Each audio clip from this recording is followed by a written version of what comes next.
Good evening, and welcome to Quiet Victorian Nights. Before we begin tonight's journey, take a slow, comfortable breath and allow the weight of the day to gently fall away. There is nowhere you need to be, nothing you need to finish. For the next little while, the only thing asked of you is to rest. As the world outside grows quieter, imagine the soft glow of lamplight behind old Victorian windows, the distant murmur of a river, the gentle rustle of leaves beneath an evening breeze, and the comforting rhythm of a slower time. Tonight's story will unfold without hurry. There are no sudden surprises, no loud moments, and no need to stay awake until the end.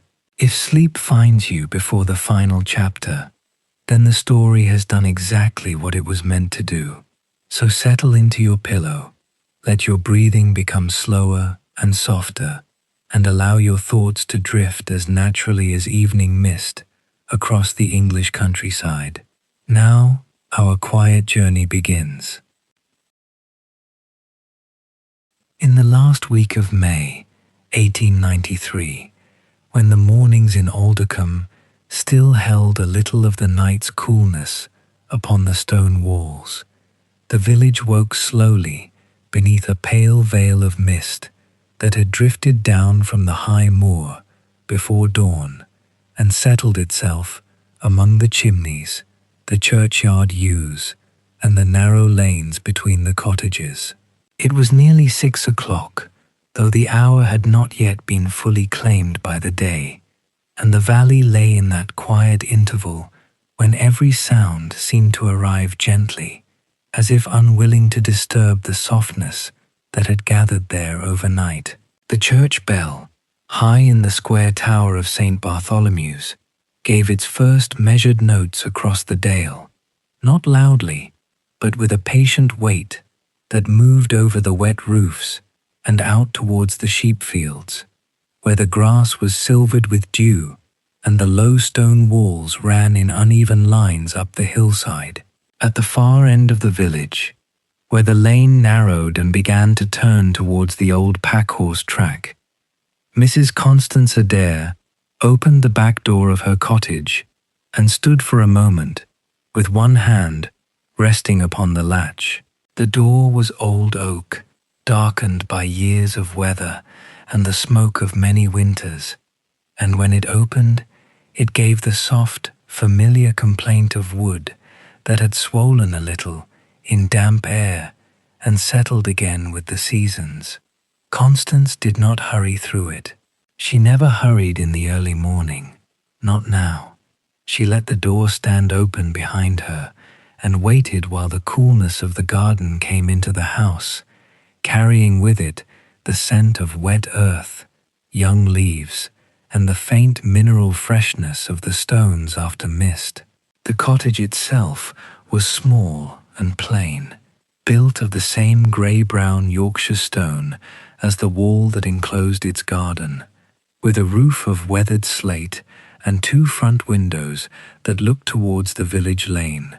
Inside, the rooms were narrow but orderly, polished by use rather than wealth. A parlour with a worn rug before the hearth, a little table near the window, a mahogany chair with faded arms, and a shelf of books whose spines had lost much of their gilt. There was nothing in the house arranged for display. Everything had been chosen, kept, repaired, dusted, folded, and returned to its place so often that the rooms had taken on the quiet composure of habit. Even the silence there did not feel empty. It felt kept. Constance stepped down onto the flagstone path, gathering the hem of her dress just enough to keep it from brushing the wet thyme that had strayed over the edge. She was 54, though in the soft grey of the morning her age appeared less in her face than in the careful economy of her movements. The way she placed her foot, the way she closed the door behind her without letting the latch fall hard, the way her fingers briefly touched the wall beside the steps, as one might touch the shoulder of an old friend in passing. Her hair, once a clear chestnut, had gone silver at the temples and was pinned low beneath a modest cap. Her dress was pale blue, almost the color of milk glass held to the sky, and it had been washed often enough for the fabric to soften at the cuffs and lose its first sharpness. It was a sober dress, high-necked and simply made, with no ribbon except a narrow one at the waist, and yet, in Aldercombe, its color was enough to make it noticed. The garden was hardly more than a long strip of earth between the cottage and the back wall, but Constance tended it with the attention one gives to a place that has become a kind of language. There were lavender bushes close to the path, not yet in full flower, and a rosemary plant against the warmest part of the stone, and a narrow bed where hardy geraniums were beginning to open their first pink cups. Near the far corner, where the wall curved slightly and the morning light arrived before it touched the rest of the garden, a patch of forget-me-nots had come into bloom during the night, or seemed to have done so, for the day before there had been only buds and a hint of blue, and now there were several small flowers looking up from among their own soft leaves. Constance crossed to them without going directly, pausing first to straighten a clay pot that had been nudged aside by the weather, then to lift a fallen twig from the path and lay it near the compost basket. These were tiny actions, the sort that might have gone unnoticed by anyone watching from a distance, but they belonged to the order of her mourning, and she performed them with the same care with which another person might begin the day by lighting a lamp or reading a prayer. At the forget-me-nots, she bent slowly, resting one hand upon her knee, and looked over the flowers before choosing one. Not the largest, not the brightest, not the one most perfectly open, but a small bloom on a slender stem, its blue still cool from the mist, and its yellow eye no larger than a pinhead. She took the scissors from the pocket of her apron, the little steel pair Edmund had once sharpened for her on the kitchen step, and cut the stem cleanly. For a moment, she held the flower in her palm. It weighed almost nothing. A breath might have moved it. Yet she stood there, as if she had been given something that required both hands and all her attention. The church bell had finished striking by then, and in the quiet that followed, she could hear the village beginning to stir.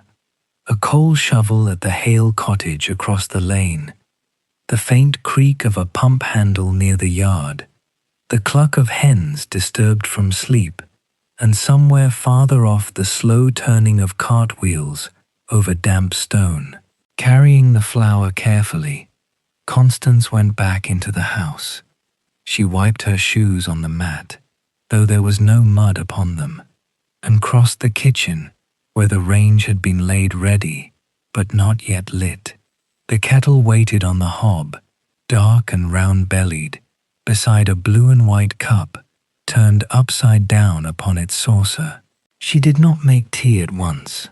Instead, she passed through to the front parlour, where the morning entered reluctantly through the closed curtains, turning the fabric a dim brown and showing the dust motes gathered at the edges of the window frame. She set the forget-me-not on the small table first, then drew back the curtains one panel at a time. The light came in thinly, grey with the mist outside, but it touched the room as if it knew the way. The brass fender before the cold hearth, the worn arm of Edmund's chair, the framed print of Bolton Abbey above the mantel, the little clock whose ticking seemed louder before the house fully woke. Constance stood still until the room had brightened enough for the window glass to show the lane beyond it. Only then did she lift the flower again and lay it upon the inside sill, close to the left-hand pane, where the first clearer light of the morning would reach it. She did not place it in water. She did not pin it to her dress. She did not carry it to the churchyard. She laid it there as she had laid the first forget-me-nots of the season the year before, and as she would lay them during the brief weeks in which they bloomed.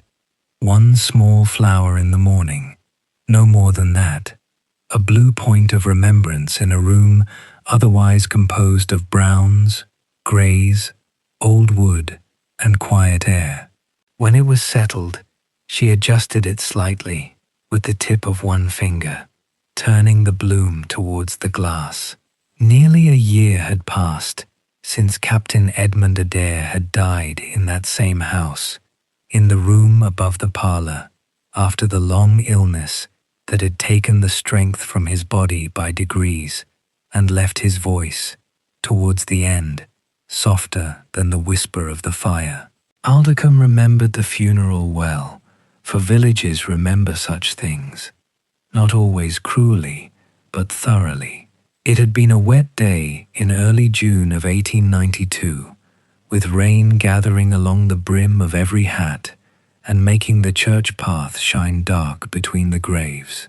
The men had stood bareheaded, despite the weather, and the women had watched from beneath black bonnets, their crape veils trembling slightly in the wind. Constance had come to the church in blue-grey wool, not bright blue, not festive blue, not anything that could reasonably have been mistaken for gladness. It was a muted colour, weather-soft, almost the colour of the hills when rain has just moved over them, and she had worn no ornament with it except her wedding ring and a small bunch of forget-me-nots, pressed flat between the pages of Edmund's prayer book and carried inside her glove. But it had not been black, and Aldercombe had seen that it was not black.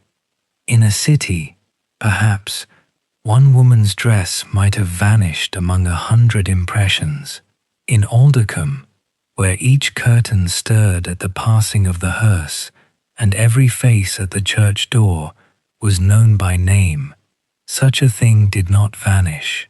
From the house opposite, Mrs. Prudence Hale had seen the flower placed on the sill that morning, as she had seen nearly everything that could be seen from her front room during the past 12 months.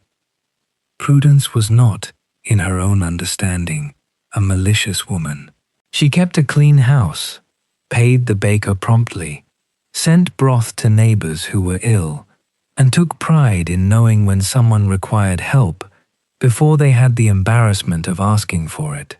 Yet she possessed that particular village attention which begins in concern and, if not carefully tended, grows into judgment without the owner noticing the change.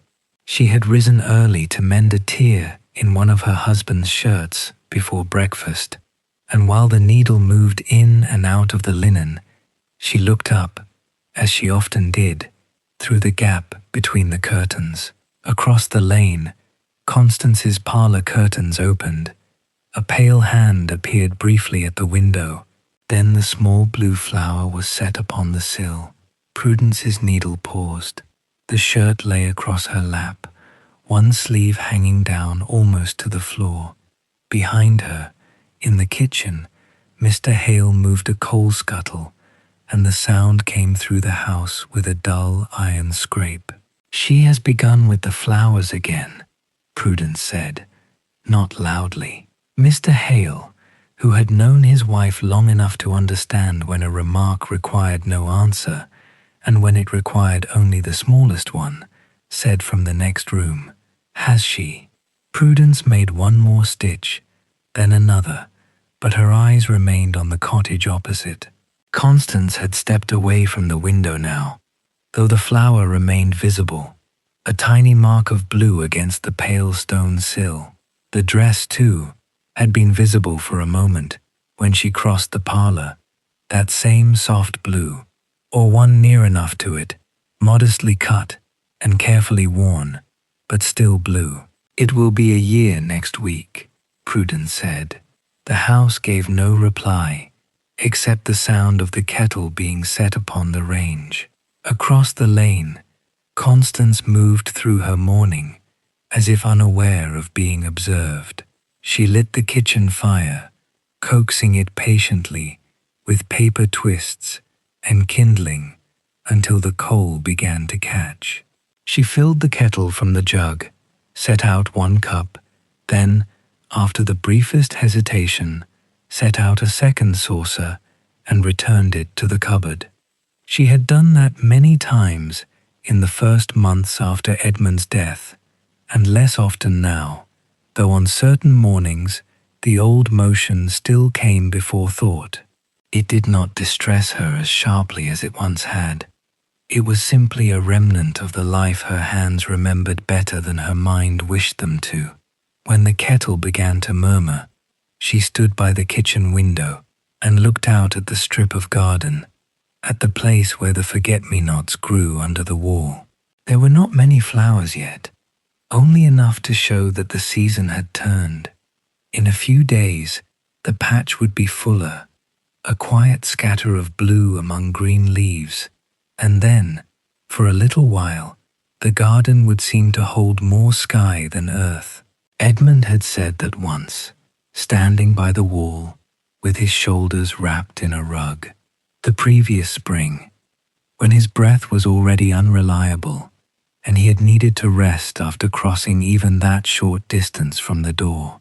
"More sky than earth," he had said, looking down at the flowers, and then had smiled, as if the phrase pleased him, because it was both foolish and true.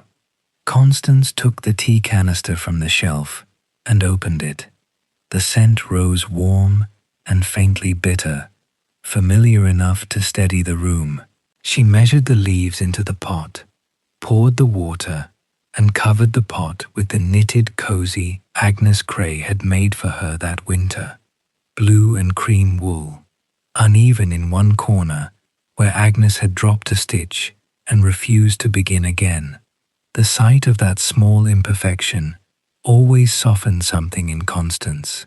She set the tray with a cup, milk jug, and a thin slice of bread at the parlour table rather than in the kitchen, so that she could sit near the window while she drank. The flower lay where she had placed it, the tiny blue petals opening a little more as the room warmed. She did not look at it continually. She did not need to. Its presence altered the room in a way that required no attention and yet received it, as a coal fire alters a winter evening, or a lamp alters a page before reading.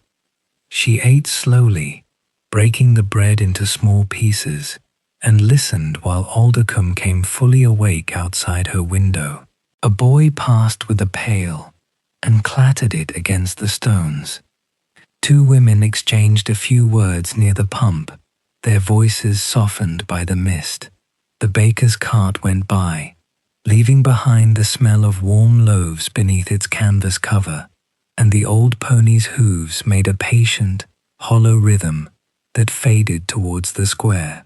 Farther up the lane, someone opened shutters, and the hinges gave a thin cry that seemed to belong to mornings everywhere.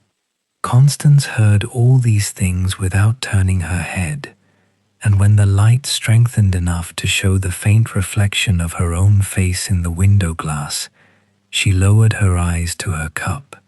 She knew, of course, that people wondered. She had known from the day of the funeral, from the slight stillness that had moved through the church porch when she arrived, from the way one woman's gloved hand had tightened upon another's sleeve, from the careful kindness of those who spoke to her afterwards and tried not to glance down at the color of her dress. She knew the village had expected black bombazine, crepe, a veil, a bonnet that hid the face, the visible grammar of widowhood by which everyone might understand what had happened and how deeply it was felt. She did not despise such things. She had seen them worn with dignity. She had seen grief take the form of black cloth and silence and a closed front room. She had simply not been permitted, by the last request Edmund had made of her, to make her sorrow look that way. On the mantel, beside the little clock, stood a photograph of Edmund taken several years before his illness, when his beard was still dark and his eyes, though serious, had not yet acquired that inward distance which came later. The photograph was small, and the silver frame had tarnished at the corners, despite Constance's polishing.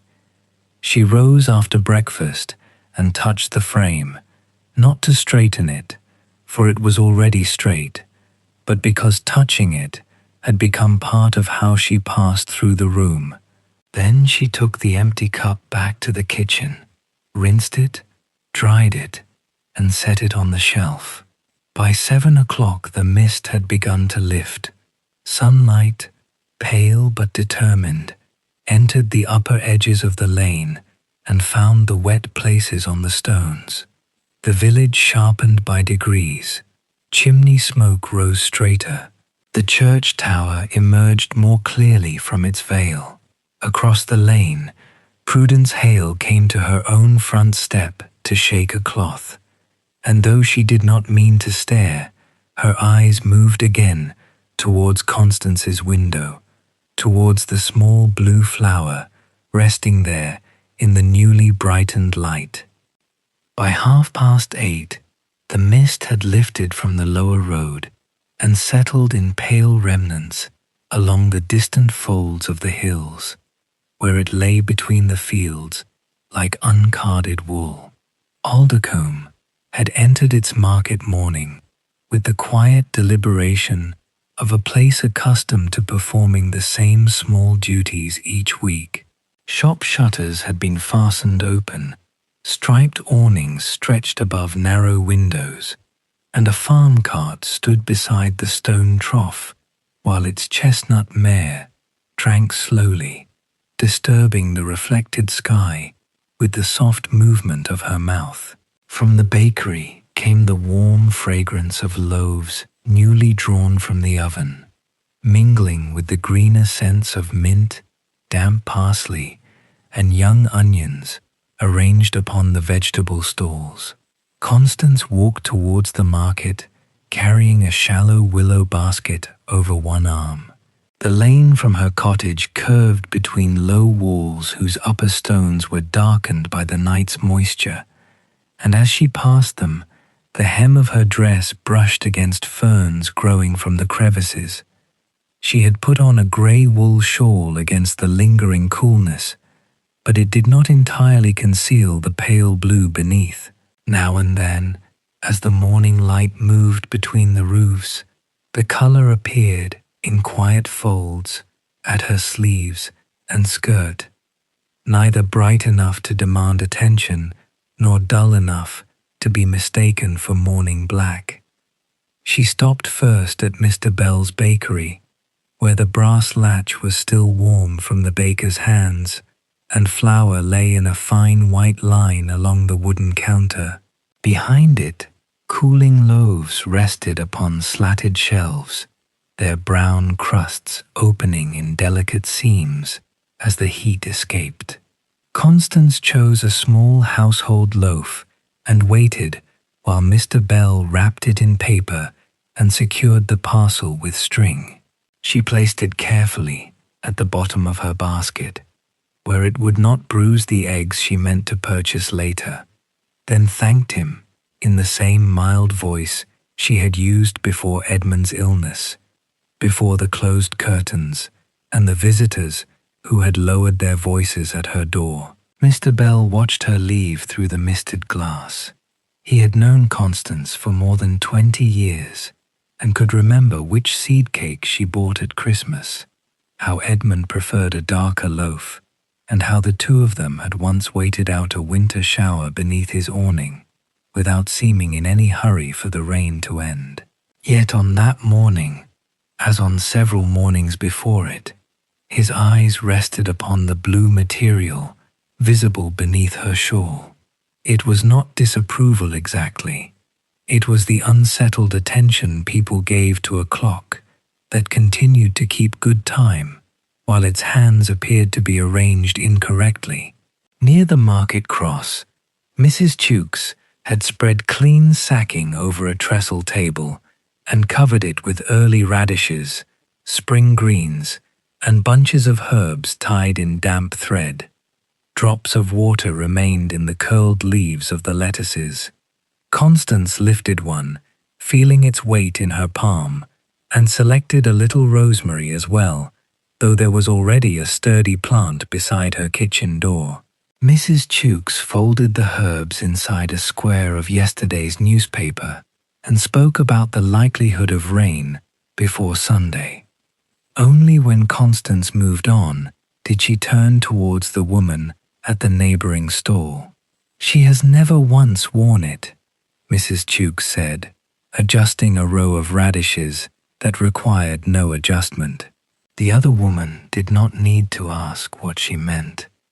In Aldercombe, where most garments were altered, handed down, and worn until their history could be read in the thinning of a cuff, clothing was rarely considered a trivial thing. A black dress carried a meaning as plain as the tolling of a bell. It told neighbors when to speak softly, when to leave a pie at the door, and when not to be offended if an invitation went unanswered.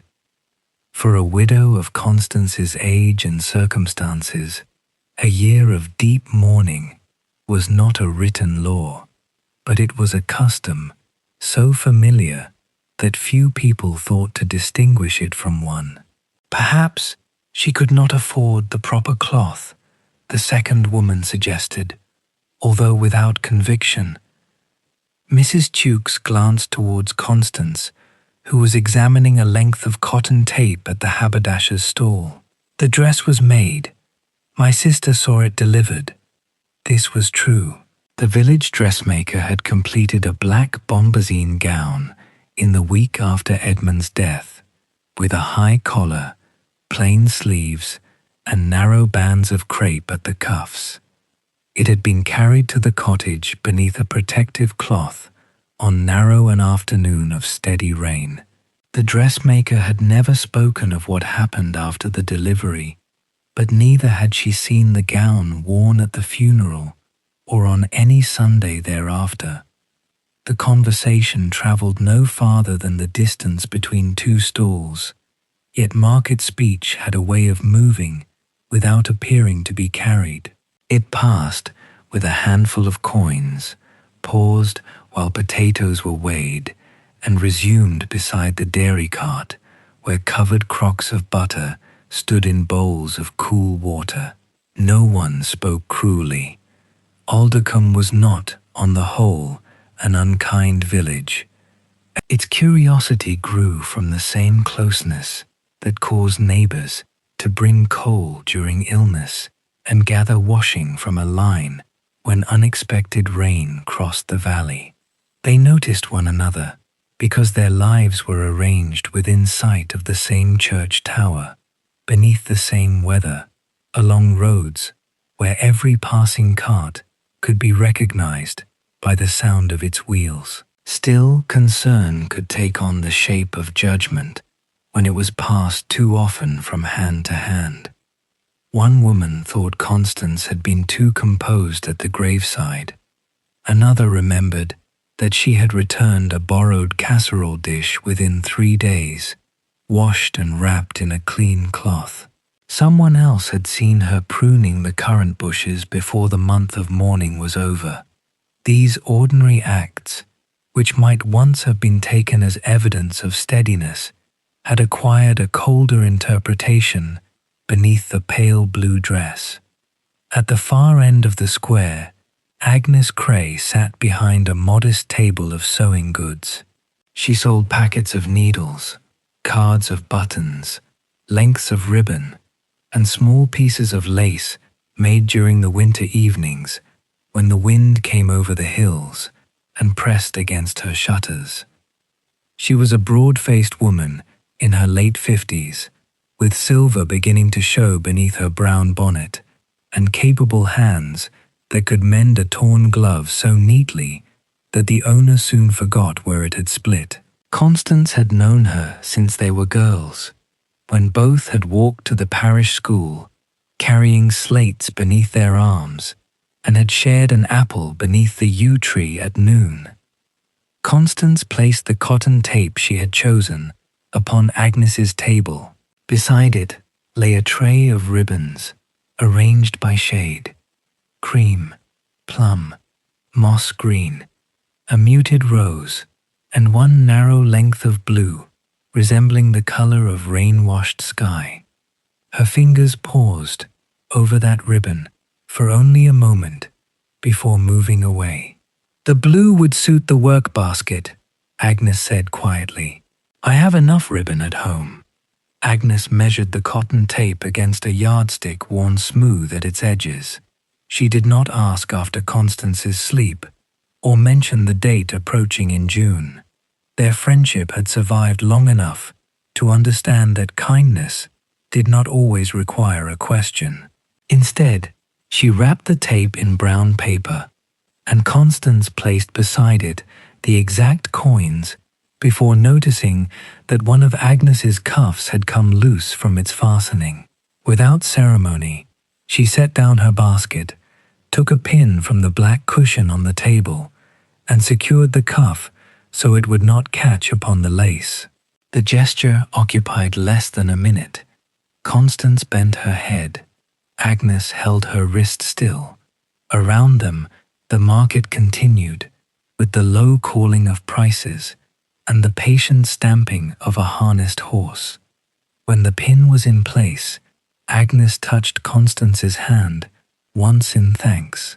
It was the sort of small exchange that would not have seemed worth remembering to anyone who witnessed it. Yet for both women, it belonged to an older language of friendship, made from hems altered, kettles watched, letters posted, and chairs drawn nearer to the fire without being asked. Constance moved on towards the egg cellar, leaving Agnes to straighten her yardstick and return a box of pearl buttons to its place. A few minutes later, Prudence Hale approached the sewing table. She had crossed the square, carrying an empty net bag, and wore a bonnet trimmed with dark violets, which she had refurbished herself from one purchased many seasons earlier. From the market entrance, she had watched Constance pass among the stalls, pausing where she had always paused and greeting those she had always greeted. Nothing in her conduct had been improper. That fact, instead of settling the matter, seemed to make the blue dress more difficult for Prudence to understand. "She appears well," Prudence observed. "As well as a person may appear on a market morning," Agnes replied. Prudence examined a card of horn buttons, turning it towards the light, although they were not the size she required. "It will be a year in June." Agnes returned the yardstick to its hook. "Yes, some people have begun to notice." "They noticed at the funeral." The reply contained no sharpness, but Prudence lowered the buttons. Behind her, a boy pushed an empty barrow over the uneven stones, and its iron wheel gave a soft rattle until he disappeared along the lane beside the inn. "It is only that customs exist for a reason," Prudence said after a while. "They spare people from having to explain themselves." Agnes looked across the square. Constance was standing beside the dairy cart while Mrs. Lyle placed 6 brown eggs into her basket, cushioning them with twists of straw. The pale blue skirt stirred lightly about her boots whenever the breeze entered the market. There was nothing careless in the color.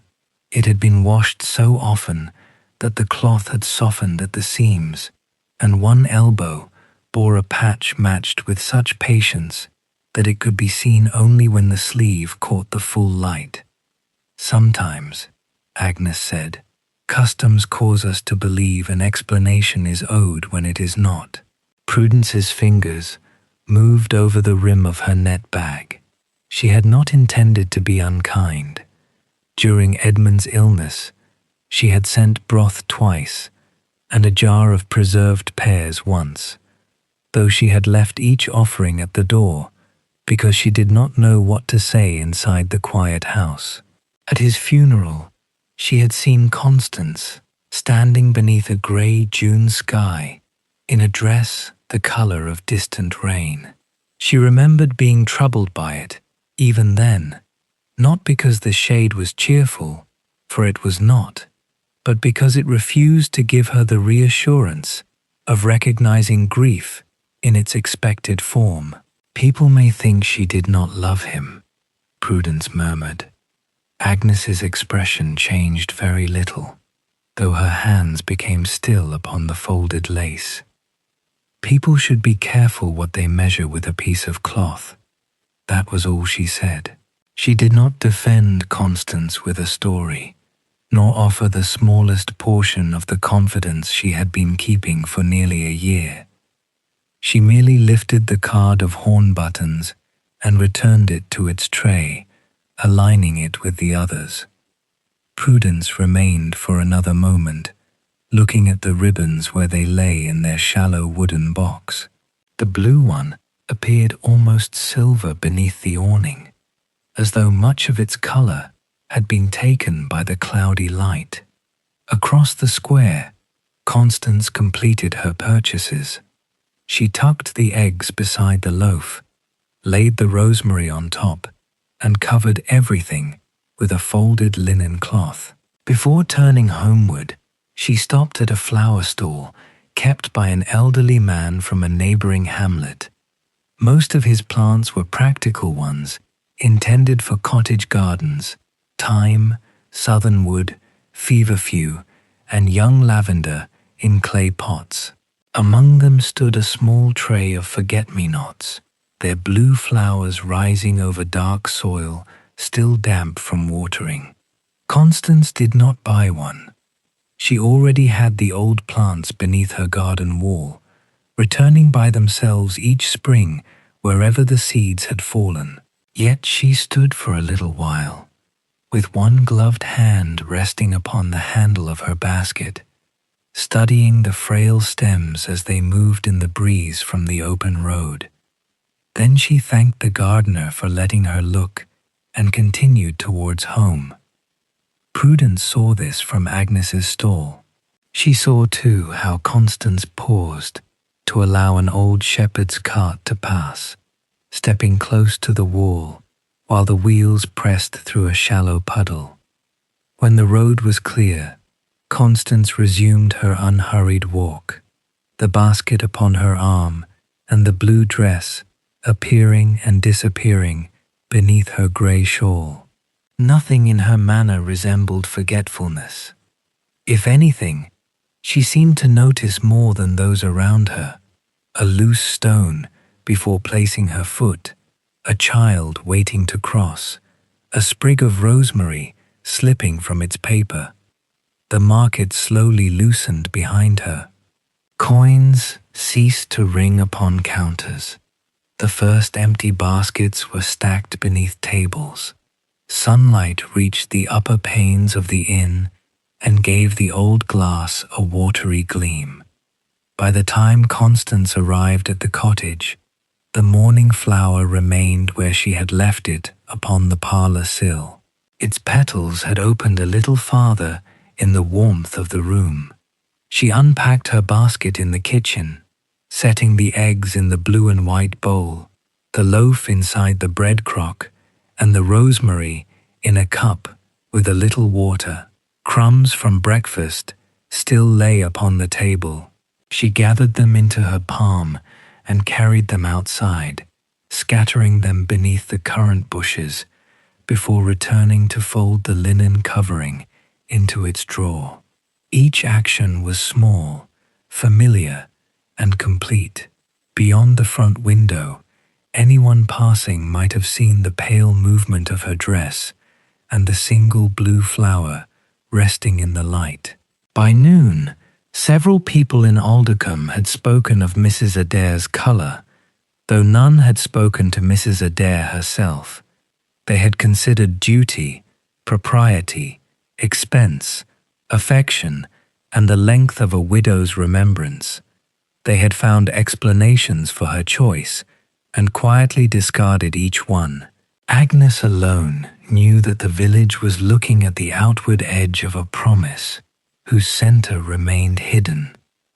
And so the blue persisted, not boldly, and not as a challenge, but in the softened cloth of Constance's dress, in the little flower upon her sill, and in the length of ribbon lying among Agnes Cray's sewing goods.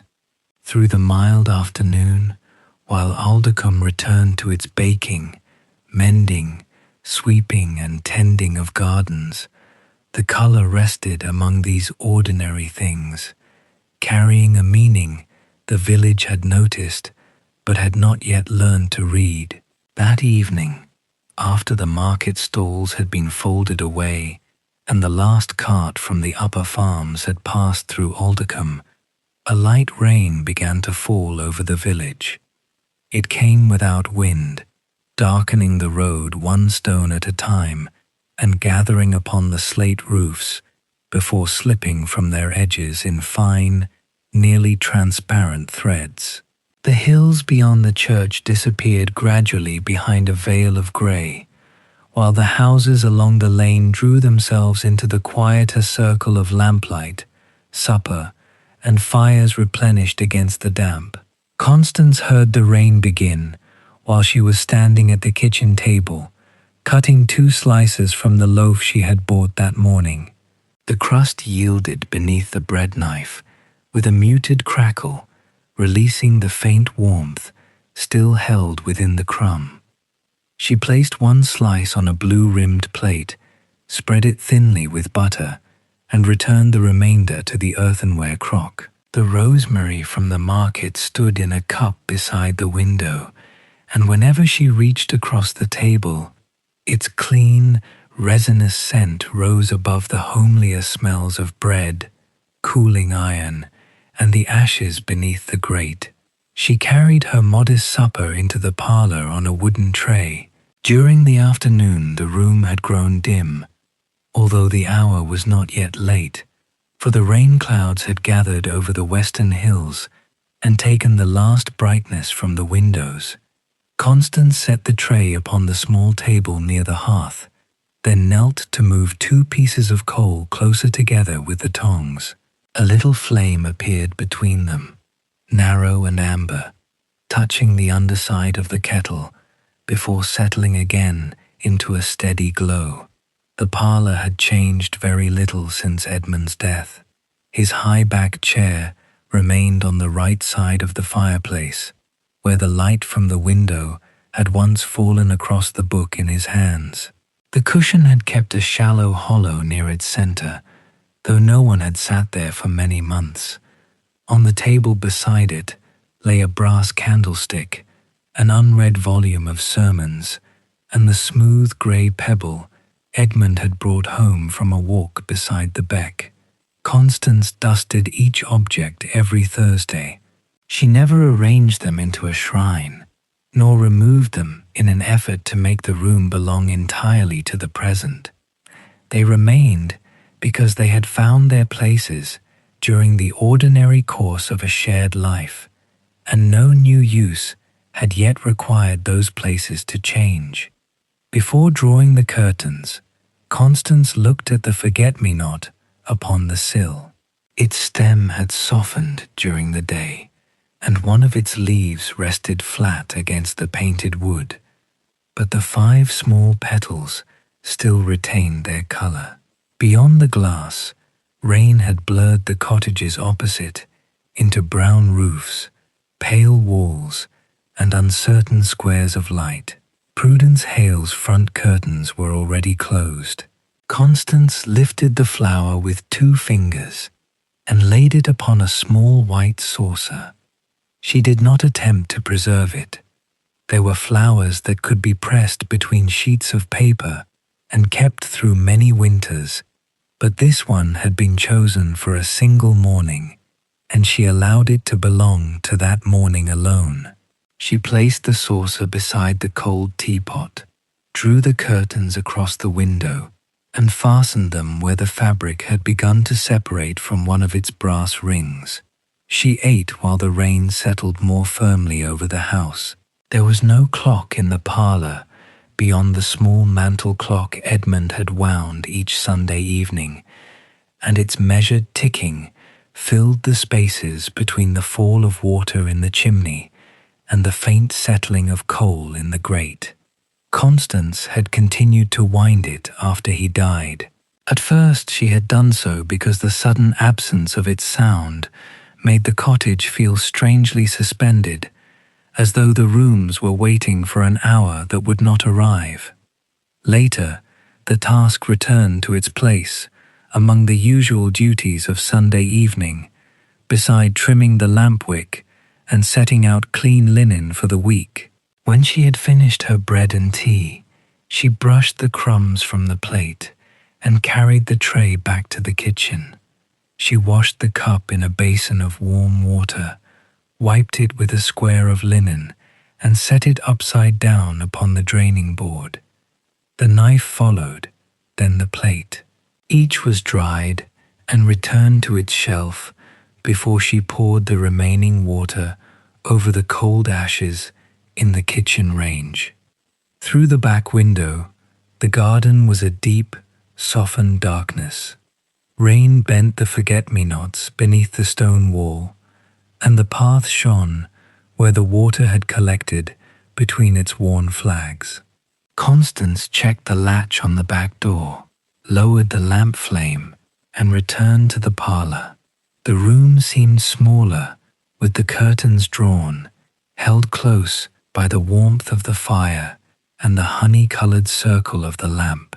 She settled in the chair opposite Edmund's and took up a stocking she had been mending. The wool was dark grey, and the wooden darning egg fitted comfortably into the heel.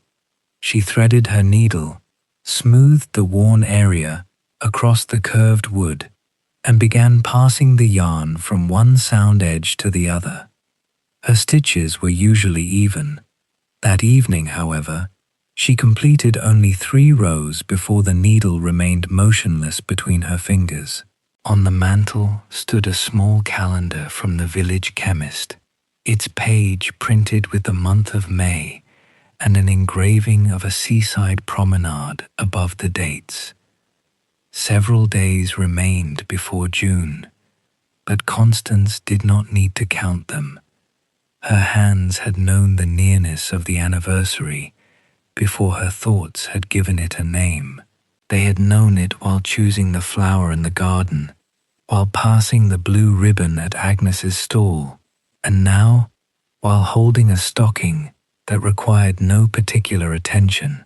She drew the needle through once more, secured the yarn, and folded the stocking into her work basket. Beneath the reels of cotton and a packet of pins lay a small brass key. It was no longer bright. The edges had darkened from years of being touched, and a length of blue thread had been tied through the bow so that it would not be mistaken for the pantry key. Constance lifted it from the basket and held it in her palm for a moment while the lamp flame moved gently behind the glass chimney. The cabinet stood against the inner wall of the parlour, beneath a framed watercolour of the valley in winter. It was made of walnut, with narrow drawers above and 2 broader ones below, and had belonged to Constance's mother before coming to the cottage as part of her wedding furniture. The upper drawers held household accounts, spare candles, sealing wax, writing paper, and the small domestic records that accumulated around a life. The lowest drawer was deeper than the others and fitted with a lock. Constance placed the lamp upon the cabinet so that its light fell over the brass handles. She knelt, gathering the skirt of her pale blue dress beneath one hand to keep it from brushing the hearthrug, and inserted the key. The lock resisted at first, as it often did in wet weather. She turned the key back, pressed the drawer inward, and tried again. This time there was a small metallic click, scarcely louder than the ticking clock. The drawer opened with the dry scent of cedar shavings and stored cloth. Inside lay a folded cream shawl, a parcel of family papers tied with tape, and beneath them a box made of dark wood. It was not large enough to hold a dress. It had been intended originally for gloves or letters and bore a shallow pattern of leaves carved into its lid. Constance removed the shawl and papers first, setting them carefully upon the carpet. Then she lifted out the box and placed it on the table near the fire. The black mourning gown lay beneath it, folded separately in sheets of tissue paper at the back of the drawer. Constance did not look away from it. She lifted the upper sheet, which gave a faint, brittle whisper in the quiet room, and uncovered the bodice. The cloth absorbed the lamplight so completely that its seams could be distinguished only by their shape. The dressmaker had chosen bombazine, as custom required, with dull crepe at the collar and cuffs, so that no sheen would disturb the severity of the color. Every stitch had been completed. The hooks at the front remained secured. The sleeves lay folded across the bodice, and a narrow strip of black lace rested beneath the high collar. It had been made to Constance's measurements during the final days of Edmund's illness. Agnes had persuaded her to stand, while the dressmaker placed the tape around her waist and across her shoulders, though Constance had scarcely understood what was being measured. At that time, the cottage had smelled of boiled linen, medicine, and the lavender water used to cool Edmund's forehead. People had begun making necessary arrangements in low voices, and the black gown had seemed to belong to those arrangements as certainly as the church notice and the grave prepared beneath the yew trees. When the dress arrived, Constance had thanked the dressmaker and paid the account in full. She had not returned it, altered it, or given it away. Instead, she had folded it with care and placed it in the lowest drawer, where it had waited through the funeral, the summer, the long rains of autumn, and the snows that closed the hill road in January. She touched the edge of one cuff. The crepe was faintly rough beneath her finger, unlike the softened cotton of the dress she wore. A little dust had gathered along the tissue paper, though none had reached the gown itself. Constance brushed the dust away and refolded the sheet over the bodice, aligning its corners with the same attention she gave to linen intended for daily use. There was no anger in the movement. The black dress had done her no harm. It had been cut and sewn by women who believed they were helping her cross a threshold for which no one was ever prepared.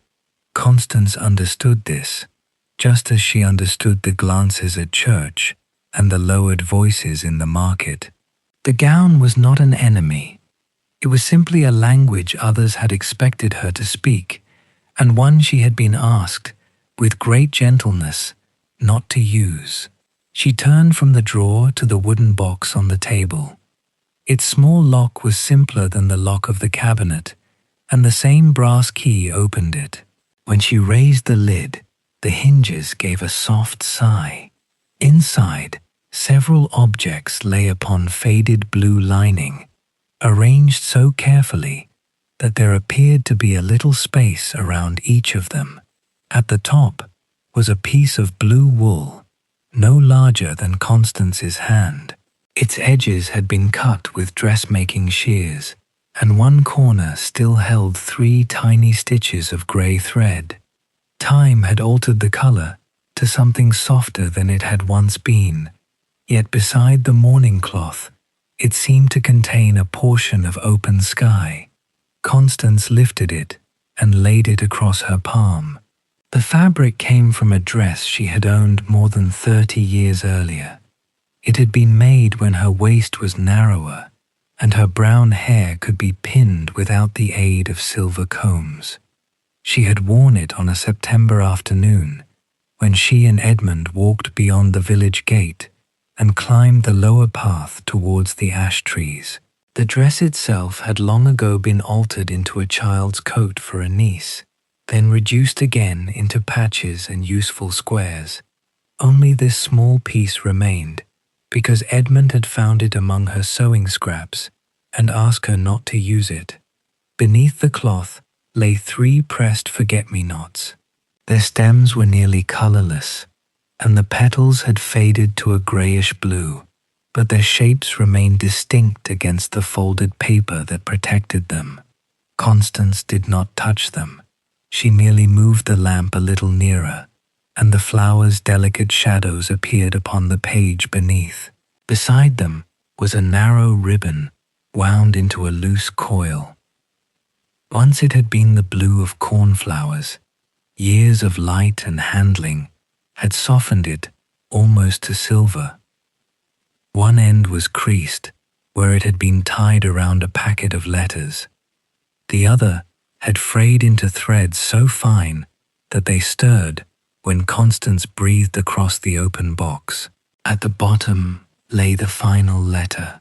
Its paper had been folded twice, and along the creases the fibres had begun to weaken. Blue thread passed around it in place of ribbon, tied with a plain knot.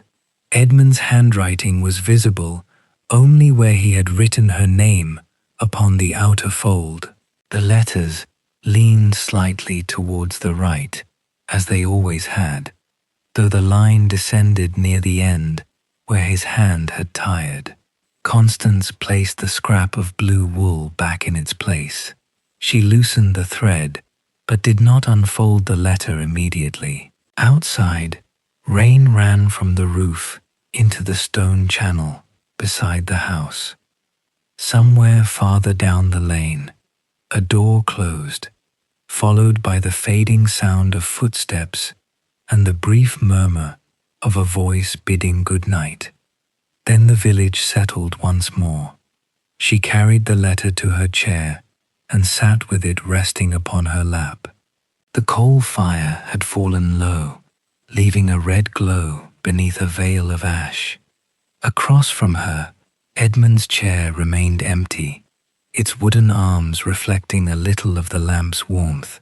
Constance looked at it for some time before slipping one finger beneath the first fold of the paper.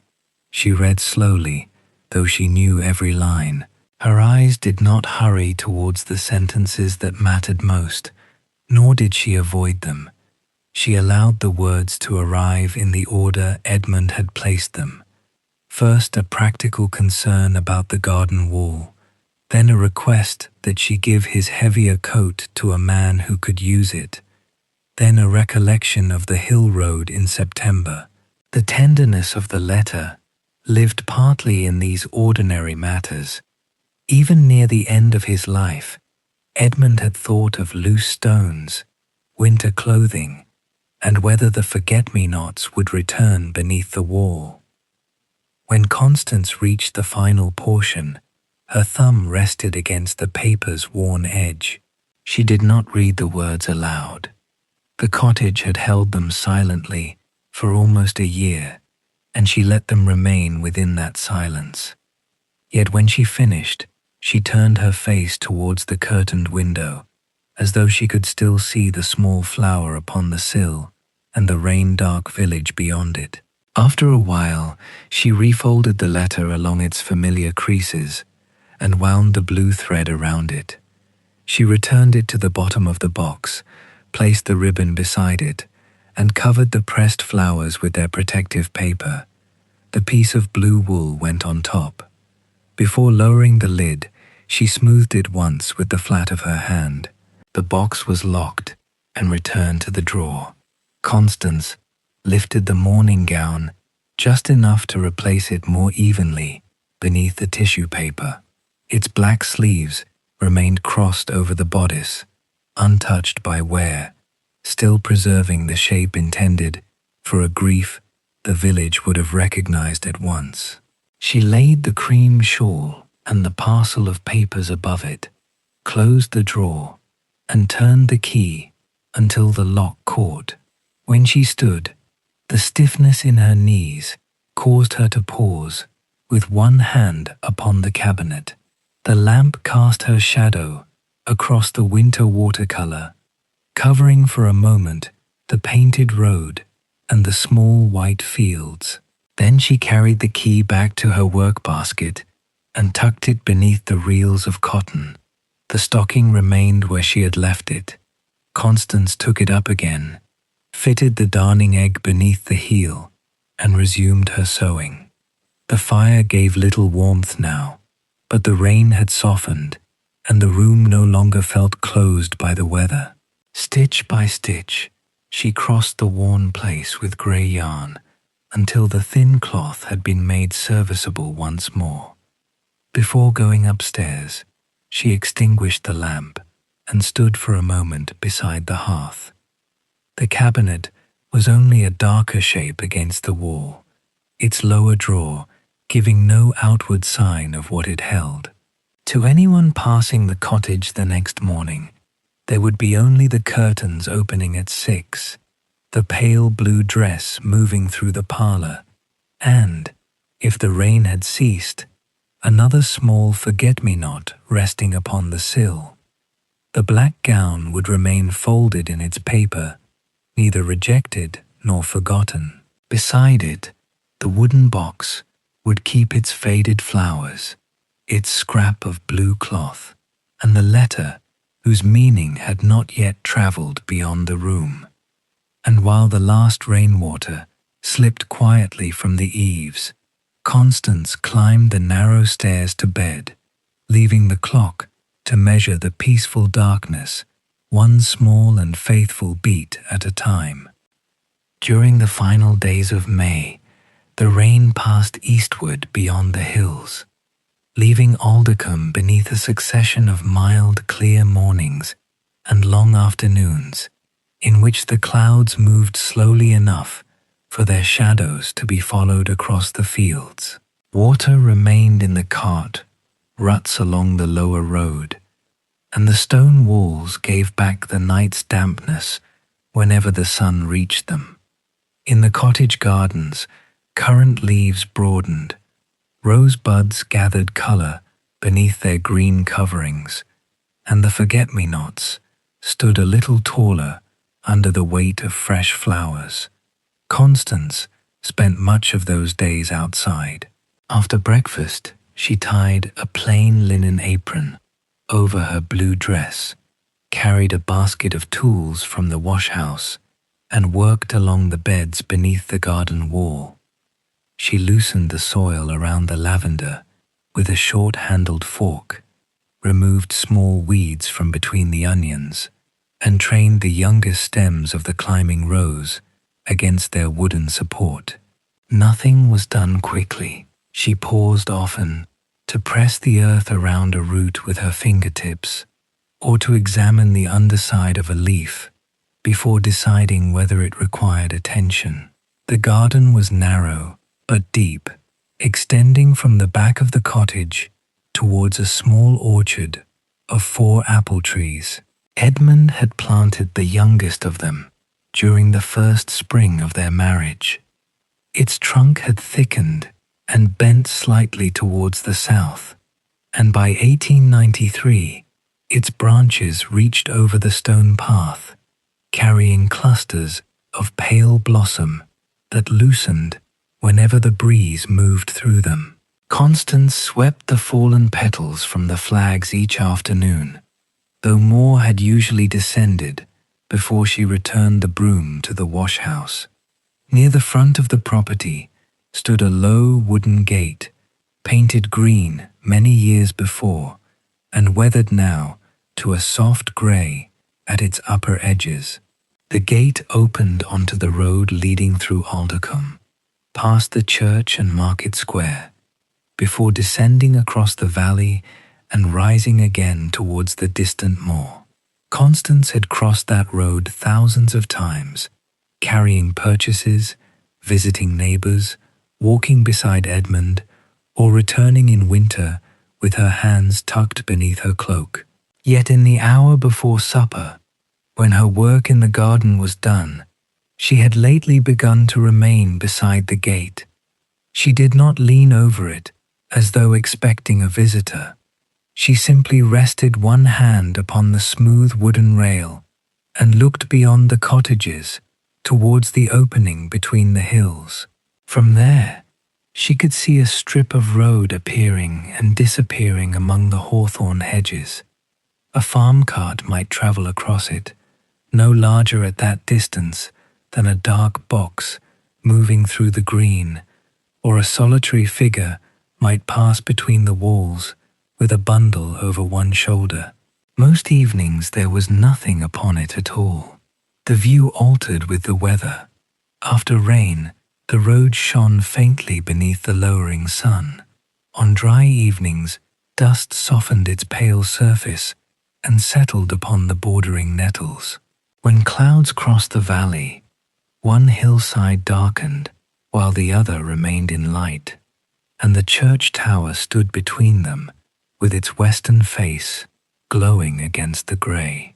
Constance watched these changes with the attention of someone reading a familiar page upon which a few words had shifted. Across the lane, Prudence Hale observed this habit from her front room. Her sewing chair stood near the window, and while repairing pillowcases or replacing buttons upon her husband's old waistcoat, she had an uninterrupted view of Constance's gate. She saw the blue figure emerge after gardening, remove her gloves, and stand with one hand upon the rail. On the first evening, Prudence thought nothing of it. On the second, she noticed that Constance remained until the church clock struck 6. By the fourth, the waiting had become another detail she could not fit into the explanation she had formed. Prudence did not consider herself a person given to gossip. She rarely repeated a story unless she believed it to contain some useful warning, and she preferred facts that could be verified from a window. Yet facts seen at a distance were often incomplete. A woman standing at a gate might be resting after work, watching the weather, or remembering an old walk. She might also be waiting for someone. From behind her lace curtain, Prudence could not tell which of these things was true. On the last Thursday of May, the morning began with a sky of washed blue and a breeze carrying the smell of damp grass from the upper fields. Constance had opened the curtains at 6, placed a fresh forget-me-not upon the sill, and spent the early hours washing household linen. By noon, shirts, pillowcases, and 2 white tablecloths hung along a line behind the cottage, filling and settling in the wind. Their shadows moved over the cabbages as Constance passed beneath them with her basket of pegs. The sound of iron-rimmed wheels reached the village shortly after 3. It came first as a distant turning upon the stone road, accompanied by the patient rhythm of a horse walking uphill. Constance was tying back a branch of the climbing rose when the cart appeared beyond the church. It was a narrow travelling cart with a canvas hood, its wooden sides painted a green that had faded under many seasons of rain and road dust. Bundles of garden canes were secured along one side, and a small brass bell beneath the driver's seat gave a subdued note whenever the wheels entered a hollow. The driver was an elderly man in a brown coat with leather patches at the elbows. Beneath the cart's hood were stacked seed boxes, clay pots, coils of twine, and shallow trays of young plants protected by damp sacking. He visited Aldercombe twice each year, once in spring and once before the autumn planting, though age and the difficulty of the hill roads had made his journeys less regular. Constance recognized him before he recognized her. She removed her gardening gloves and walked towards the gate. As the cart drew level with the cottage, the old man shortened the reins. The horse stopped willingly beside the wall and lowered its head towards the grass growing at the roadside. "Mr. Sayer," Constance said. The man turned, narrowing his eyes beneath the brim of his hat. For a moment, he looked only at the pale blue dress, the garden tools, and the silver beginning at Constance's temples. Then recognition softened his face. "Mrs. Adair." He climbed down with care, testing the ground before placing his full weight upon one knee. Constance opened the gate, and they stood beside the cart in the dappled shade of the apple branches. Dust had collected in the seams of Mr. Sayer's coat, and the scent of his travelling stock surrounded him. Damp soil, dry paper packets, crushed leaves, and the faint sharpness of twine. He asked after the garden.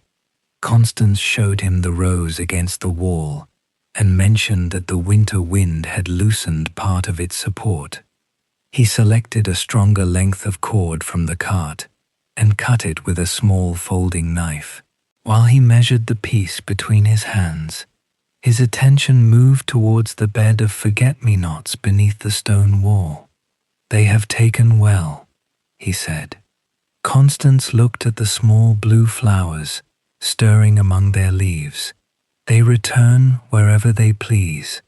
Mr. Sayer gave a quiet laugh. That was what the captain liked about them. The old title, spoken in the ordinary afternoon, caused no visible change in Constance's expression. She only turned the cord once around her fingers. Behind her, linen moved upon the line, and the sheets gave a soft sound like distant sails. Mr. Sayer remembered Edmund buying the first packet of seeds many years earlier. He had chosen them from among larger, more impressive flowers, passing over delphiniums and tall foxgloves to select a plain paper envelope illustrated with a cluster of forget-me-nots. According to Mr. Sayer, Edmund had said that a garden required some flowers that did not appear to know they were being admired. Constance lowered her eyes towards the packet drawers in the cart. "That sounds like him." Their conversation continued without haste. Mr. Sayer spoke of a bridge washed out near Wensley, a farm where the geese had blocked his cart, and a new variety of pea that had survived a late frost. Constance listened with one hand resting upon the gatepost. For the first time that week, Prudence saw her smile. From the opposite window, the scene appeared different. Prudence could not hear the mention of Edmund or see the faded labels upon the seed boxes. The hood of the cart concealed most of its contents, and Mr. Sayer's face was turned away. She saw only an unfamiliar man standing close to Constance's gate, and Constance speaking to him with a warmth she had not displayed in the market. When he offered her the length of cord, their hands met briefly above the rail. Prudence's needle remained suspended over the pillowcase in her lap. Mr. Sayer refused payment for the cord, so Constance bought 2 packets of sweet pea seeds she did not strictly need. He wrapped them together and placed them in her palm, then reached beneath the driver's seat and found a small paper envelope, yellowed at its edges. It was empty, except for several fragments of dry husk caught in one corner. "I found this among the old stock," he said. "The year is still written there." Across the front, in Edmund's slanting hand, were the words "blue" for the lower wall, followed by a date more than 20 years earlier. Mr. Sayer had kept the packet only because he reused old envelopes for notes and had discovered the writing when sorting his boxes that spring. Constance traced the faded words with her thumb. The paper was too worn to be useful, and no seeds remained within it, yet she held it as carefully as though it contained something capable of taking root. "Thank you," she said. Mr. Sayer touched the brim of his hat. He climbed back onto the cart, gathered the reins, and waited while the horse finished pulling a mouthful of grass from beside the wall. Then the wheels began to turn again. The little brass bell sounded once, and the cart continued towards the market square, carrying its bundles of canes and young plants beneath the canvas hood. Constance remained at the gate after he had gone. The seed envelope rested in her hand, its paper warmed by the afternoon sun. She looked down the road, following the cart until it passed behind the churchyard wall. Her smile had faded, though not into sorrow.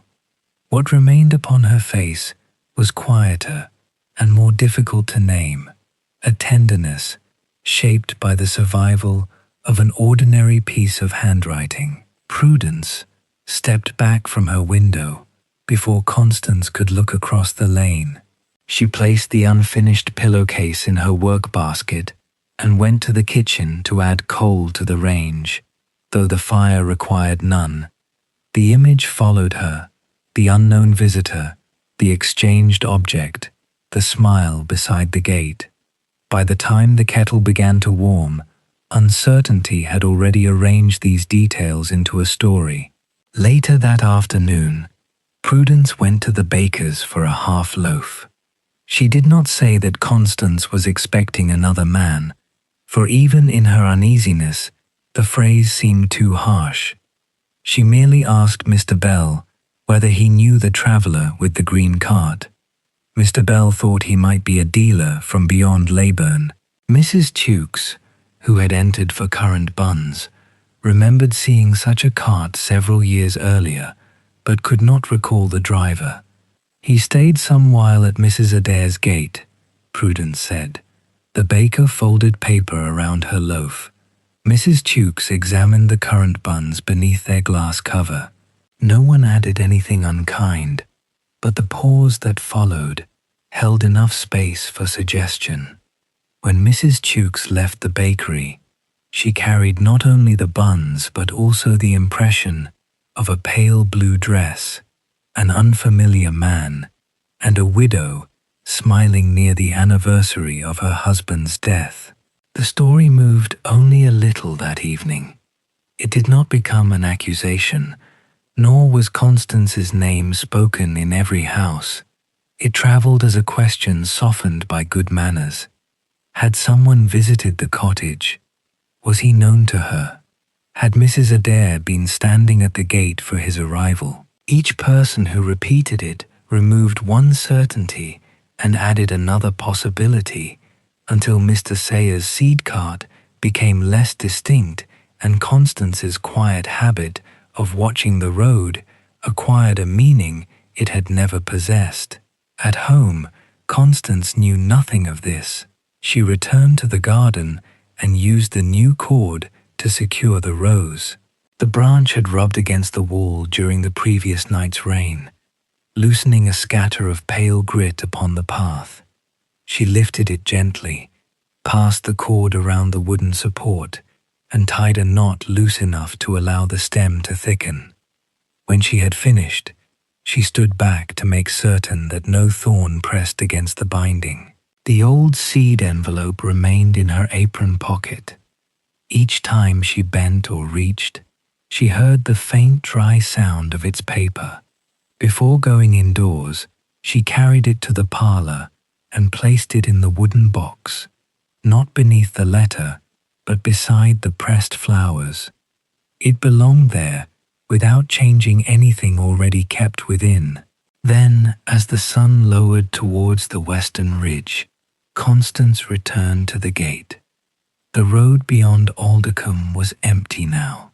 Warm light rested on the upper stones of the walls, and a few swallows moved above the meadows, turning so swiftly that their dark bodies appeared and disappeared against the sky. From one of the farms came the distant closing of a barn door. Somewhere near the beck, cattle were being driven towards evening milking, their bells sounding faintly through the still air. Constance placed both hands upon the top rail. Beyond the visible road, a narrower path climbed the farther hillside between hawthorn and ash. It could not be seen from Prudence's window, nor from the market square. From the cottage gate, only its beginning was visible before it curved behind a field wall. That path led to a rise above the valley, where the grass grew short beneath 3 old ash trees. On clear days, the roofs of Aldercombe could be seen below, gathered around the church as though for warmth. More than 30 years earlier, Constance had walked there beside Edmund on a September afternoon. She had worn the blue wool dress from which the small scrap in her wooden box had later been cut. They had carried bread, 2 apples, and a bottle of cold tea wrapped in cloth. Edmund had forgotten the knife, so they had broken the loaf between them and eaten while seated against the warm side of the wall. Forget-me-nots were long out of season, but a few late flowers had survived in the shade near a spring. Edmund had picked none of them. He had said they looked better where they had chosen to grow. His proposal had come quietly after that, with none of the polished phrases he had intended to use. He had looked over the valley, brushed crumbs from his sleeve, and asked whether Constance might be willing to share her ordinary days with him. Even then, it had been the ordinary days he valued. Mornings at the same table, walks along a known road, lamps lit before dusk, and someone nearby when rain moved over the roof. Now, nearly 1 year after his death, Constance did not stand at the gate because she expected a traveller. She stood there because the road still held the shape of that afternoon. It joined the cottage to the hill, the older woman in the faded blue dress to the younger one beneath the ash trees, and the silence of the present to a question once asked without ceremony. The church clock struck 6. Its notes crossed the valley at measured intervals, touching the roofs, gardens, and damp hollows between the fields. Constance listened until the final sound had thinned into the evening air. Then she closed the gate, tested the latch with one hand, and walked back along the stone path. Behind Prudence Hale's curtains, another explanation was taking form. Within Constance's cottage, the empty seed packet lay beside the faded flowers, carrying Edmund's handwriting and the memory of a garden he had once helped to plant.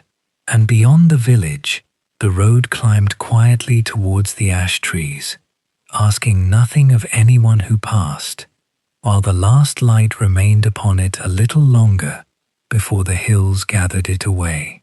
The following Saturday brought a mild wind from the west, steady enough to turn the leaves of the poplars beside the beck and send slow shadows travelling over the meadows. By mid-morning, the road through Aldercombe had dried to a pale grey, though narrow bands of moisture remained beneath the walls where the sun had not yet reached. Doors stood open to the clean air. Rugs hung over garden rails. Brass pans caught the light upon kitchen steps. And from the smithy, near the lower bridge, came the measured sound of a hammer shaping a horseshoe, each stroke softened by distance. Constance had finished sweeping the front path and was working beside the climbing rose. The new cord from Mr. Sayer held the tallest branch securely against its support, but several lower stems had become entangled after the rain. Wearing her linen apron over the pale blue dress, she loosened them one at a time, lifting the thorns away from one another before guiding each stem towards an open place along the wall. A shallow basket rested near her feet, containing garden scissors, a ball of twine, and the faded petals she had removed from the earliest roses. Beyond the garden, children had gathered in the meadow behind the cottages. Their voices rose and fell with the wind, never loud enough to disturb the morning. And now and then, the top of a paper kite appeared above the hedge. It had been made from two slender pieces of split cane covered with blue-grey paper, with a tail assembled from scraps of cloth knotted along a length of string. The paper had already been patched once near its upper corner. Whenever the wind caught it properly, the kite climbed with a faint rustle, hovered above the chimney pots, and pulled against the boy holding the reel. The kite belonged to Thomas Wren, the 9-year-old son of the village carpenter. Thomas had spent 2 evenings constructing it at one end of his father's workbench, using flour paste and paper saved from a parcel of chair fittings. His father had helped him bend the cane without breaking it, but the uneven tail and slightly crooked frame were Thomas's own work. To him, these imperfections were not visible when the kite was in the air. Against the morning sky, it appeared as capable as any object that had ever flown. Thomas ran along the edge of the meadow, his boots pressing dark marks into the grass. The string hummed lightly between his fingers. For several minutes the kite remained high above the cottages, tugging westward as though it meant to cross the valley, but a change in the wind loosened the line. The paper tilted, recovered, then descended in a broad, unhurried curve towards Constance's garden. Its tail passed over the gate. One strip of cloth caught upon the climbing rose, and the kite settled among the upper branches with a dry flutter. The string stretched across the path and became still. Thomas stopped on the other side of the wall. His companions remained in the meadow, offering advice that was neither required nor useful. He wound the loose string around his reel and approached the gate with the solemn expression of someone arriving to account for damage. Constance had already set down her scissors. She looked from the kite to the rose, where the paper rested against a cluster of thorns. One corner had folded inward, but the frame appeared unbroken. "I am sorry, Mrs. Adair," Thomas said. The wind turned. Constance unlatched the gate. The wind often does. Thomas entered carefully, lifting the string over the lavender border so that it would not drag through the plants. Up close, the climbing rose seemed to him considerably taller and more heavily armed than it had from the meadow. He reached towards the lowest part of the kite's tail, but Constance placed one hand gently before his. "If we pull from below, the paper will tear." She brought a small wooden stool from beside the kitchen door and set it upon the level part of the path. Before stepping onto it, she tested each leg against the stone. Thomas held the ball of twine and watched as she moved the rose stems aside with the back of one gloved hand. The kite's tail had wound twice around a thorny branch.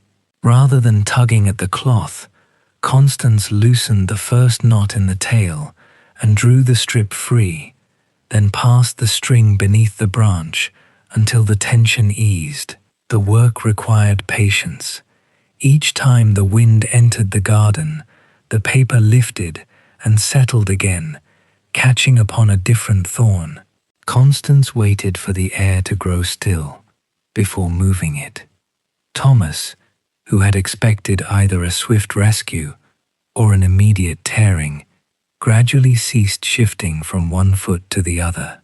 He began to notice the quiet care with which she protected both the kite and the rose, as though neither should be damaged for the sake of saving the other. At last, Only the upper corner remained caught. Constance bent the branch towards her, released the paper, and handed the kite down to Thomas. A small puncture showed near one edge, no wider than the point of a pin. "It can be mended," she said. Thomas held it towards the light and examined the hole. "Father has some paper left."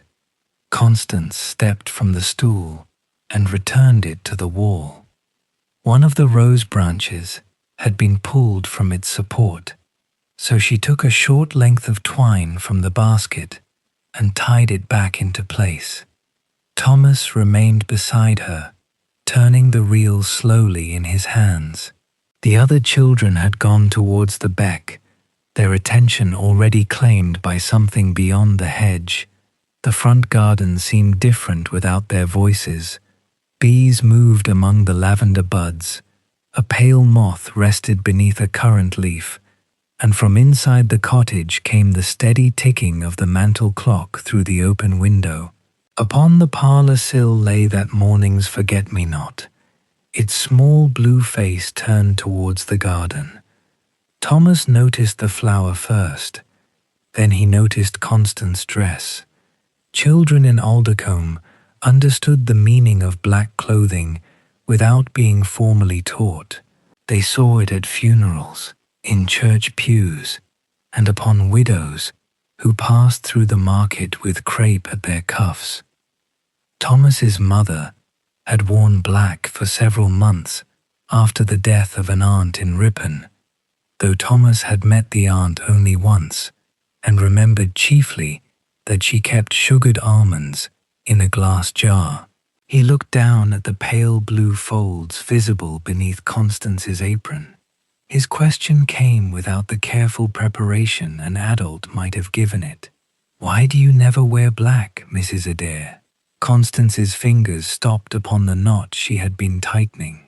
For a moment, the only movement in the garden came from the rose leaves lifting in the breeze.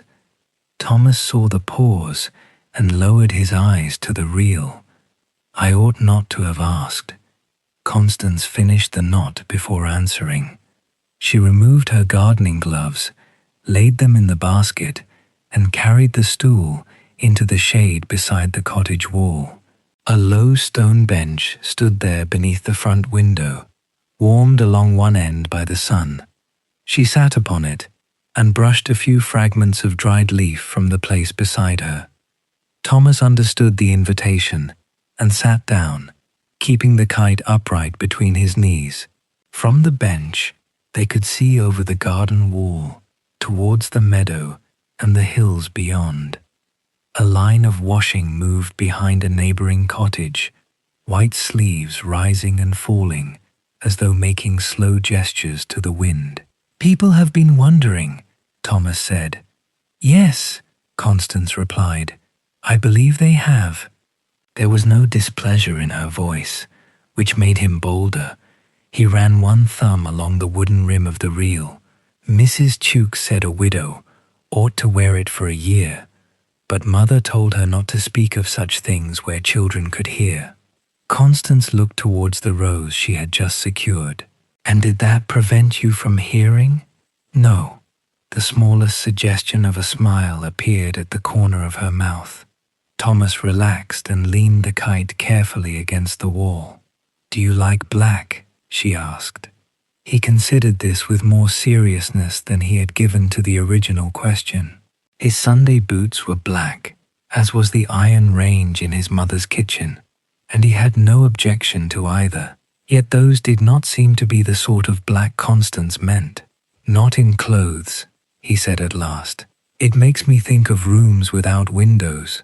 Constance turned her face towards him. Thomas explained that his father sometimes took him to measure cupboards or repair stair rails in houses beyond the village. One such house had possessed a narrow room at the centre, reached through a dark passage, and lit only when someone carried a candle inside. The furniture had been covered with black cloth, while plaster was repaired overhead. Thomas had disliked the way the candlelight disappeared into the fabric, leaving the corners unchanged. Everything was there, he said, but you could not properly see it. Constance rested her hands upon her lap. The pale blue cloth beneath them had been washed until its original weave showed faintly along the seams. She smoothed one crease with her fingertips. Edmund did not care for rooms without light, she said. Thomas waited, sensing that this was not yet the whole answer. He disliked curtains drawn during the day, Constance continued. Even in winter, he would open them before the fire was lit. He said a room should be allowed to know when morning had come. A cloud crossed the sun, and for a little while the cottage wall lost its warmth. The forget-me-not upon the sill remained bright against the white paint. Was that why he did not like black? Thomas asked. In part. Constance looked through the gate towards the road. A woman carrying a basket passed at the far end of the lane, her steps slow beneath the weight. From the churchyard, a rook rose above the yew trees and travelled towards the fields. They were years before Edmund came home to Aldercombe when he saw too little daylight, she said. Dark cloth reminded him of rooms and seasons he preferred to leave behind. He never wished those memories to fill this house. She offered no further account of those years, and Thomas did not ask. He understood only that Captain Adair had once lived in places where morning did not enter easily, and that Constance's blue dress belonged somehow to the keeping open of a window. Did he ask you not to wear black? He said. Constance's gaze returned to the flower upon the sill. He asked me to remember him in colours that had been kind to him. It was the closest she had come to speaking of the promise beyond the quiet circle of Agnes's friendship. The words were simple enough for Thomas, though their full meaning rested beyond his years. He looked at the blue of her dress, then at the open sky, as though comparing them. Like that flower? Yes, Constance said. Like that flower. They sat without speaking for a while. The cloud moved on, and sunlight returned to the garden gradually, first touching the upper stones of the wall, then the rose leaves, and finally the bench beneath them. Thomas lifted one hand into the warm patch beside his knee. He did not appear troubled by the silence. Children could accept silence more readily than adults, when they did not suspect it concealed a judgment. Constance rose and crossed to the forget-me-nots growing beneath the wall. The plants were thick with small blossoms now, though many buds remained closed among the leaves. She bent over them, examining several before choosing one from the outer edge of the patch. It was not the largest or most perfect.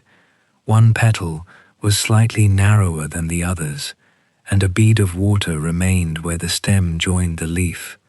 She returned to Thomas and held it out. He received the flower in his open palm. "Is it for the kite?" "For wherever you think it should go."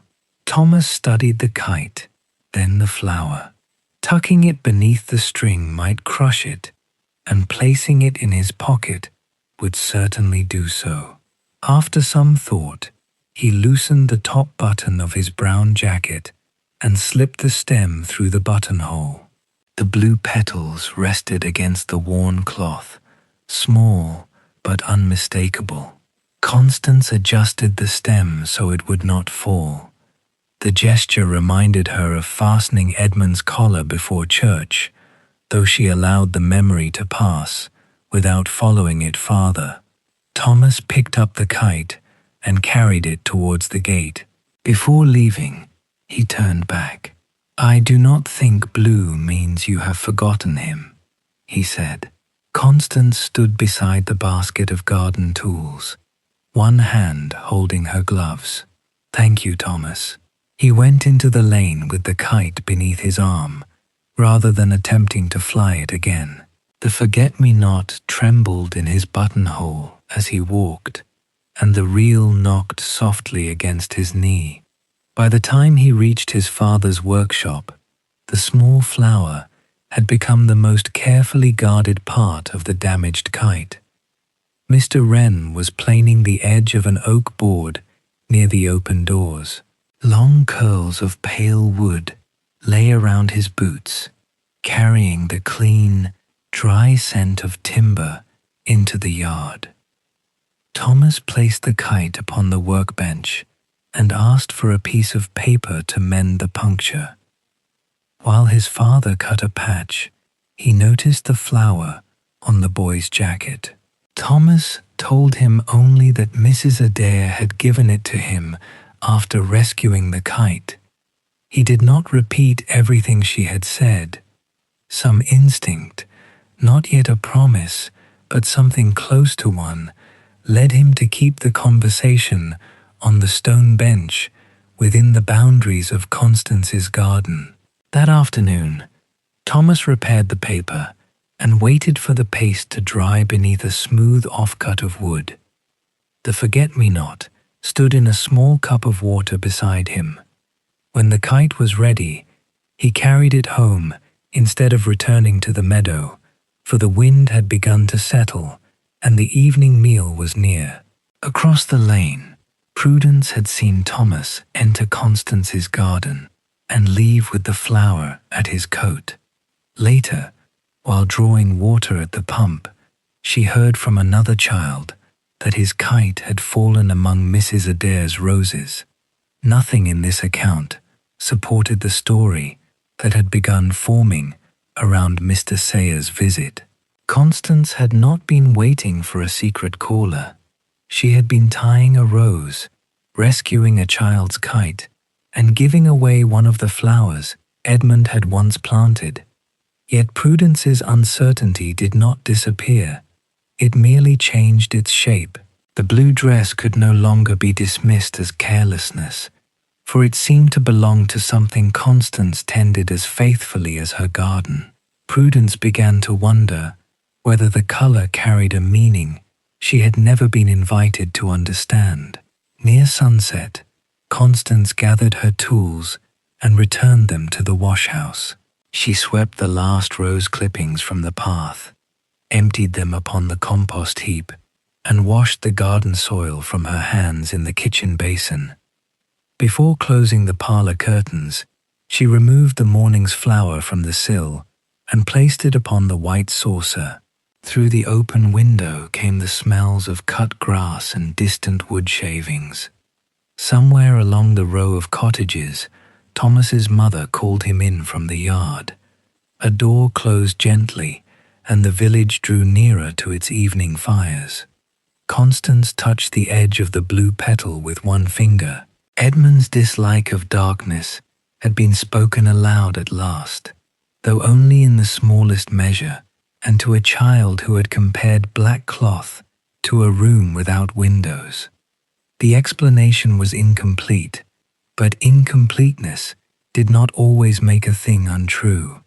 She drew the curtains, lit the lamp, and placed the kettle over the fire. Outside, the repaired kite rested against the wall of the Wren cottage, ready for another suitable wind. Beside it, in a cup upon the workshop bench, the forget-me-not remained in water, carrying no message grander than the one Thomas had already understood. That remembrance might be kept in light as faithfully as it was kept in shadow. June arrived beneath a sky of high, quiet clouds. The first morning of the month was cool enough for Constance to keep a little fire in the parlor grate, though sunlight had already begun to gather upon the upper fields, drawing the moisture from the grass and warming the dry stone walls. Along the lane, hawthorn blossom lay scattered in the wheel ruts, and the air carried the mingled scents of damp earth, chimney smoke, and lilac from the garden behind the schoolhouse. Only a few days remained before the first anniversary of Edmund's death. Constance did not mark their passing upon the calendar, yet the date made itself known through smaller things. The roses beside the kitchen wall had opened to the same pale color they had shown during his final week. The evening light reached the edge of his chair at nearly the same hour. At 6 each morning, when Constance drew back the curtains, the church bells crossed the valley through air that held the familiar softness of the previous June. The forget-me-nots were now at the height of their season. They spread beneath the garden wall in a low blue drift, threading themselves between stones and appearing in corners where Constance had never planted them. On dry mornings, she selected one flower for the parlor sill. When rain had weighed the stems down, she left them in the garden and placed nothing at the window. The ritual followed the flowers rather than requiring them to follow her. On the second afternoon of June, Constance was polishing the parlor table when she saw the Reverend Josiah Fell approaching along the lane.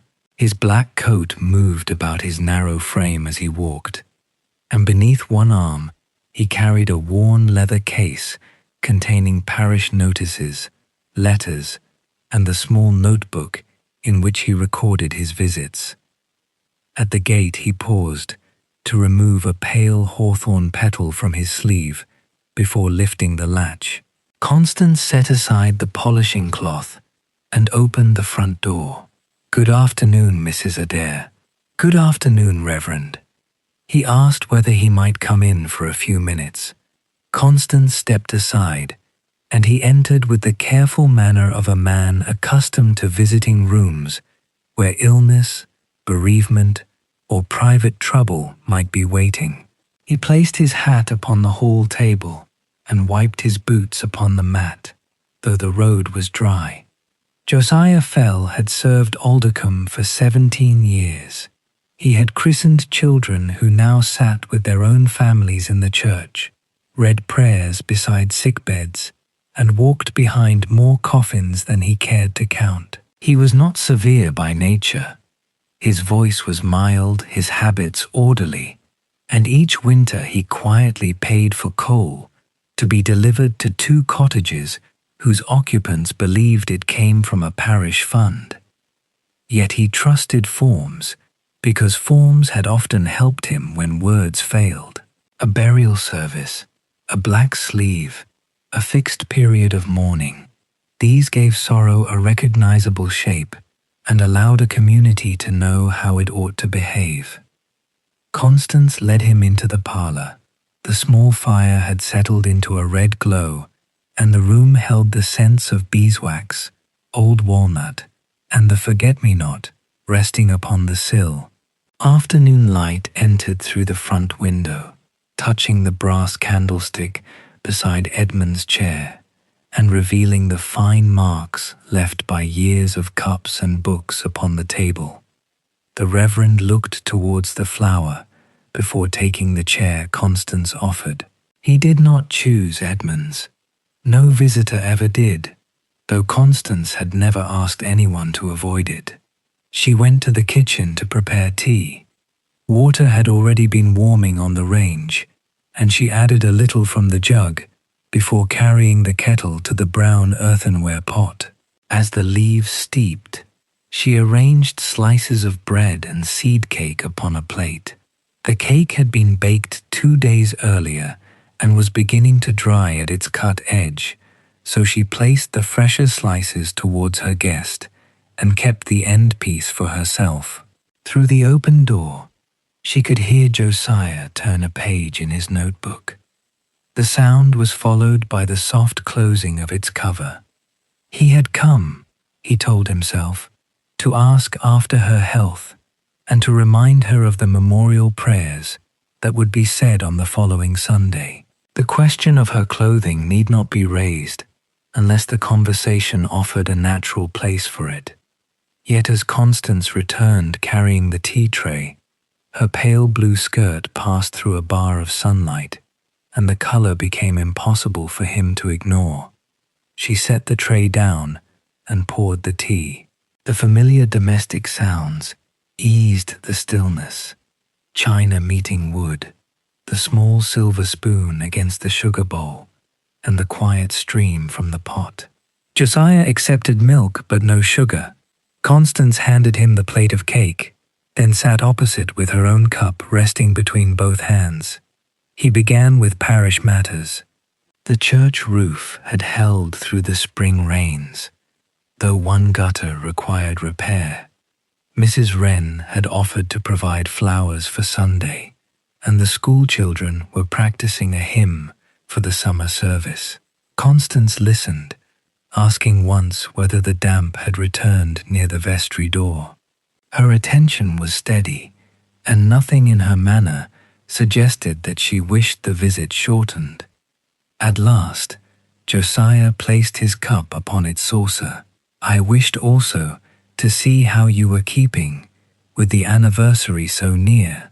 "I am keeping well enough," Constance said. The answer was neither evasive nor inviting. Beyond the window, a cart passed towards the lower farms, its wheels making a slow, hollow sound upon the road. Josiah waited until it had gone. "The first year can carry a particular weight," he said. "Dates bring back what ordinary days sometimes allow us to set down." Constance looked into her tea. A small leaf had escaped the strainer and rested near the rim. She moved it aside with her spoon. "Yes," she said, "they can." The Reverend glanced towards Edmund's chair. He remembered visiting the captain there during the last winter, when blankets had covered his knees and the curtains had remained open despite the cold. Edmund had always asked for the lamp to be placed behind him so that it would not obscure the window. At the time, Josiah had thought this merely an invalid's preference. "We shall remember him in the prayers on Sunday," he said, quietly, "as you requested. Thank you." There was another pause, gentle at first, though the Reverend's purpose gradually entered it. He folded his hands upon one knee. The cuff of his coat was beginning to shine with wear, and a few grains of road dust remained in the seam, despite his care at the door. "Mrs. Adair, I hope you will forgive me for speaking plainly." Constance raised her eyes. "In a village such as ours, people look for familiar signs. It is not always because they wish to judge. Often they wish to know what sympathy may be offered and what distance should be kept." He spoke slowly, choosing each phrase before allowing it into the room. Constance did not interrupt. She took a small piece of seed cake, though she did not eat it. "The customs of mourning can be burdensome," he continued. "I know that, but they also honor the life that has ended. A widow's dress tells the community that a household has altered and that remembrance continues within it." The coal shifted in the grate with a faint collapse. Constance leaned forward and moved one piece closer to the center using the tongs. A brief amber flame appeared, warming the side of the teapot. When she returned the tongs to their stand, her movements remained as composed as before. Josiah looked at the pale blue sleeve beside her cup. The material was plainly made and carefully mended. It was not a fashionable garment chosen to attract notice, yet to him, its very modesty made the absence of black more deliberate. "I understand that a mourning dress was prepared," he said. "It was, and you chose not to wear it." "Yes." Her agreement left him with none of the explanations he had expected to correct. She did not speak of expense, discomfort, or a dislike of convention.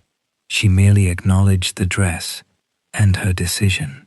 The Reverend reached for his cup, though the tea had begun to cool. There are some who may misunderstand. They already have. I fear they may think your husband's memory is not being given its proper place. Constance turned towards the window. The forget-me-not lay upon the white sill, its blue petals surrounded by afternoon light. Near it, the glass held a faint reflection of the room, the tea table, the fire, and two seated figures, divided by a quiet difference. Neither wished to turn into an argument. For nearly a year, she had allowed the village to wonder. She had answered no glances and corrected no whispers. Edmund's last request had belonged to the private space between his bed and her chair, to the hour when the lamp had burned low, and even Agnes, waiting in the kitchen, had scarcely heard his voice. Constance did not believe that every sincere act required public understanding. Yet Josiah Fell had known Edmund. He had visited him, prayed beside him, and stood beneath the rain at his grave. His mistake came not from cruelty, but from a wish to place grief within an order he trusted. Constance saw this in the careful position of his hands and in the reluctance with which he had spoken. She set down her cup. "I mourn Edmund as he asked me to." Her voice was quiet, but the sentence seemed to remain in the room after she had finished speaking. Josiah looked at her. "As he asked you?" Constance inclined her head. He waited for an explanation. None came. On the table, the untouched end of her seed cake had left a few crumbs upon the plate. She gathered them with one fingertip and placed them neatly at the edge, not from uneasiness, but from habit. The Reverend's gaze moved again to the flower upon the sill, then to Edmund's empty chair, and the curtains standing open to the afternoon. For the first time, these objects appeared connected, though he could not yet understand how. He remembered the captain's dislike of dim rooms, but memory alone did not provide the words Constance had withheld. Was the color his wish? He asked. It was part of it. Josiah sensed the boundary in her answer. To press further would transform a pastoral visit into an interrogation, and he had no desire to cross that line. He lifted his cup and drank the remaining tea, now lukewarm. Constance offered more, but he declined. "I did not know," he said. No. There was no accusation in the word. That absence unsettled him more than reproach might have done. He had spoken of honor and duty without first considering whether Constance's conduct might arise from an obligation more intimate than custom. She wrapped 2 slices of seed cake in paper for him to take to his housekeeper. While she tied the parcel with string, Josiah rose and walked towards the mantel. The chemist's calendar still displayed May, though June had begun. Constance had not yet turned the page. He reached out as though to do so, then withdrew his hand, recognizing that even so small an action did not belong to him. Constance noticed the unchanged calendar when she returned with the parcel. She set it beside his hat in the hall, but did not correct the date. Some thresholds, she had learned, were crossed more easily a day or 2 late. At the door, the Reverend thanked her for the tea. Sunlight had shifted from the front path towards the garden wall, and the forget-me-nots beneath it moved in the afternoon breeze. Thomas Wren's repaired kite could be seen above the distant meadow, rising unevenly, and then finding a steadier current of air. "The prayers on Sunday will be simple," Josiah said. "There will be no announcement beyond his name. That is what Edmund would have preferred." He put on his hat. "Good afternoon, Mrs. Adair." "Good afternoon, Reverend." Constance remained at the doorway while he passed through the gate. His black coat made a narrow, dark figure against the sunlit road. At the corner near the churchyard, he paused and looked back. The cottage stood with its curtains open, the grey stone bright along one side and shaded along the other. Constance had already gone indoors, leaving only the small blue flower visible upon the sill. Josiah continued towards the vicarage, more slowly than he had come. Children greeted him near the schoolhouse, and he stopped to retrieve a wooden hoop that had rolled into the road. He returned it to its owner, waited while the children passed, then entered the churchyard through the side gate. The church was cool after the mild afternoon. Dust moved in the slanting light above the pews, and the scent of stone, old hymnals, and last Sunday's fading flowers rested in the nave. Josiah walked to the chancel, where the memorial list lay inside the lectern. Edmund Adair's name had been written there, in his own hand, ready for the anniversary prayers. For a while, he stood looking at the ink. He had thought remembrance required darkness, because darkness was the form he knew best. Black cloth, lowered voices, closed carriages, and veiled bonnets had accompanied nearly every burial of his ministry. They offered dignity and made sorrow visible. Yet Constance's sentence had suggested another form, one chosen not against Edmund's wishes, but because of them. Josiah closed the book.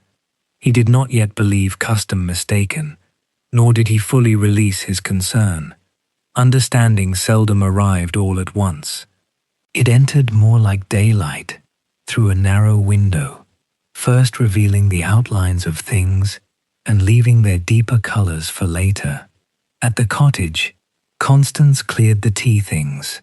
She poured the remaining tea into the slop bowl, carried the cups to the kitchen, and shook the crumbs from the cloth outside for the sparrows. The afternoon had warmed, and the parlour fire was no longer needed. She separated the remaining coal with the tongs and allowed the glow to diminish. Then she turned the page of the calendar. June appeared beneath an engraving of a walled garden. The 5th day, Edmund's anniversary, stood in the first full week. Constance did not circle it. She smoothed the lower corners of the paper and returned to the table, where a faint ring from the Reverend's cup remained upon the polished wood. With the cloth she had used earlier, she rubbed the mark until it disappeared. Before preparing supper, she went into the garden and knelt beside the forget-me-nots. Several stems had been pressed down by a neighborhood cat passing beneath the wall. Constance lifted them and loosened the soil around their roots. One flower had broken near its base. She placed it in her apron pocket rather than carrying it to the window, for the morning's blossom still rested there. The village bells sounded 5 o'clock as she stood and brushed the earth from her hands. Their notes travelled above the roofs, through the churchyard, where Josiah had been reconsidering the memorial list, and across the lane, where Prudence Hale was bringing in her washing. No one listening could have known what had passed over tea in Constance's parlour. There had been no raised voices and no complete explanation, only a customary question and a quiet answer. Yet something had altered. The Reverend had entered the cottage believing that Constance's pale dress represented an absence of duty. He had left carrying 2 slices of seed cake and the first uncertain knowledge that her colour might itself be an act of faithfulness. Constance closed the garden gate and returned indoors. In the light of early June, the blue dress moved softly through the front room, while the black gown remained folded in the locked drawer. Between them lay a promise, still known in full only to Constance, kept without display, as steadily as the clock upon the mantel kept the hour.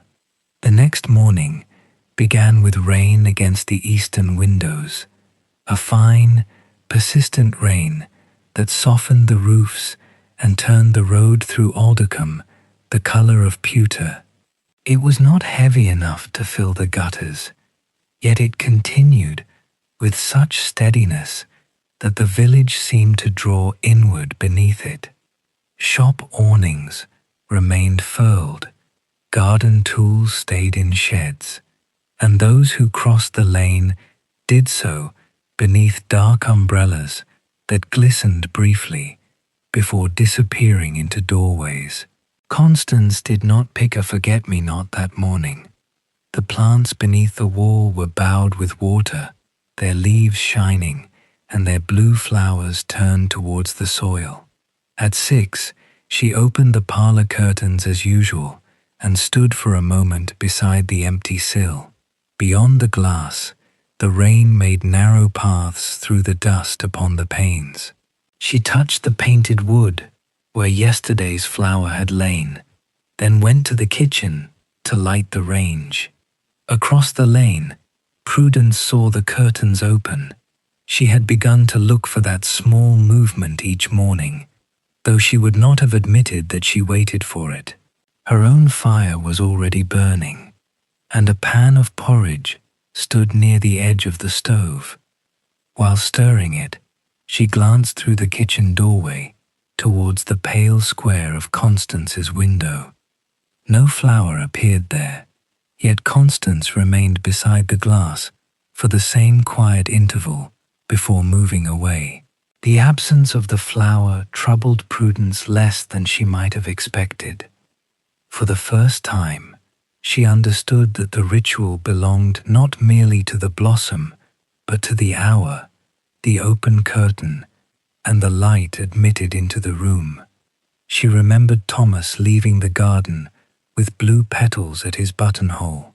She remembered the Reverend Fell departing from Constance's cottage the previous afternoon, walking towards the church with his head lowered against no wind at all.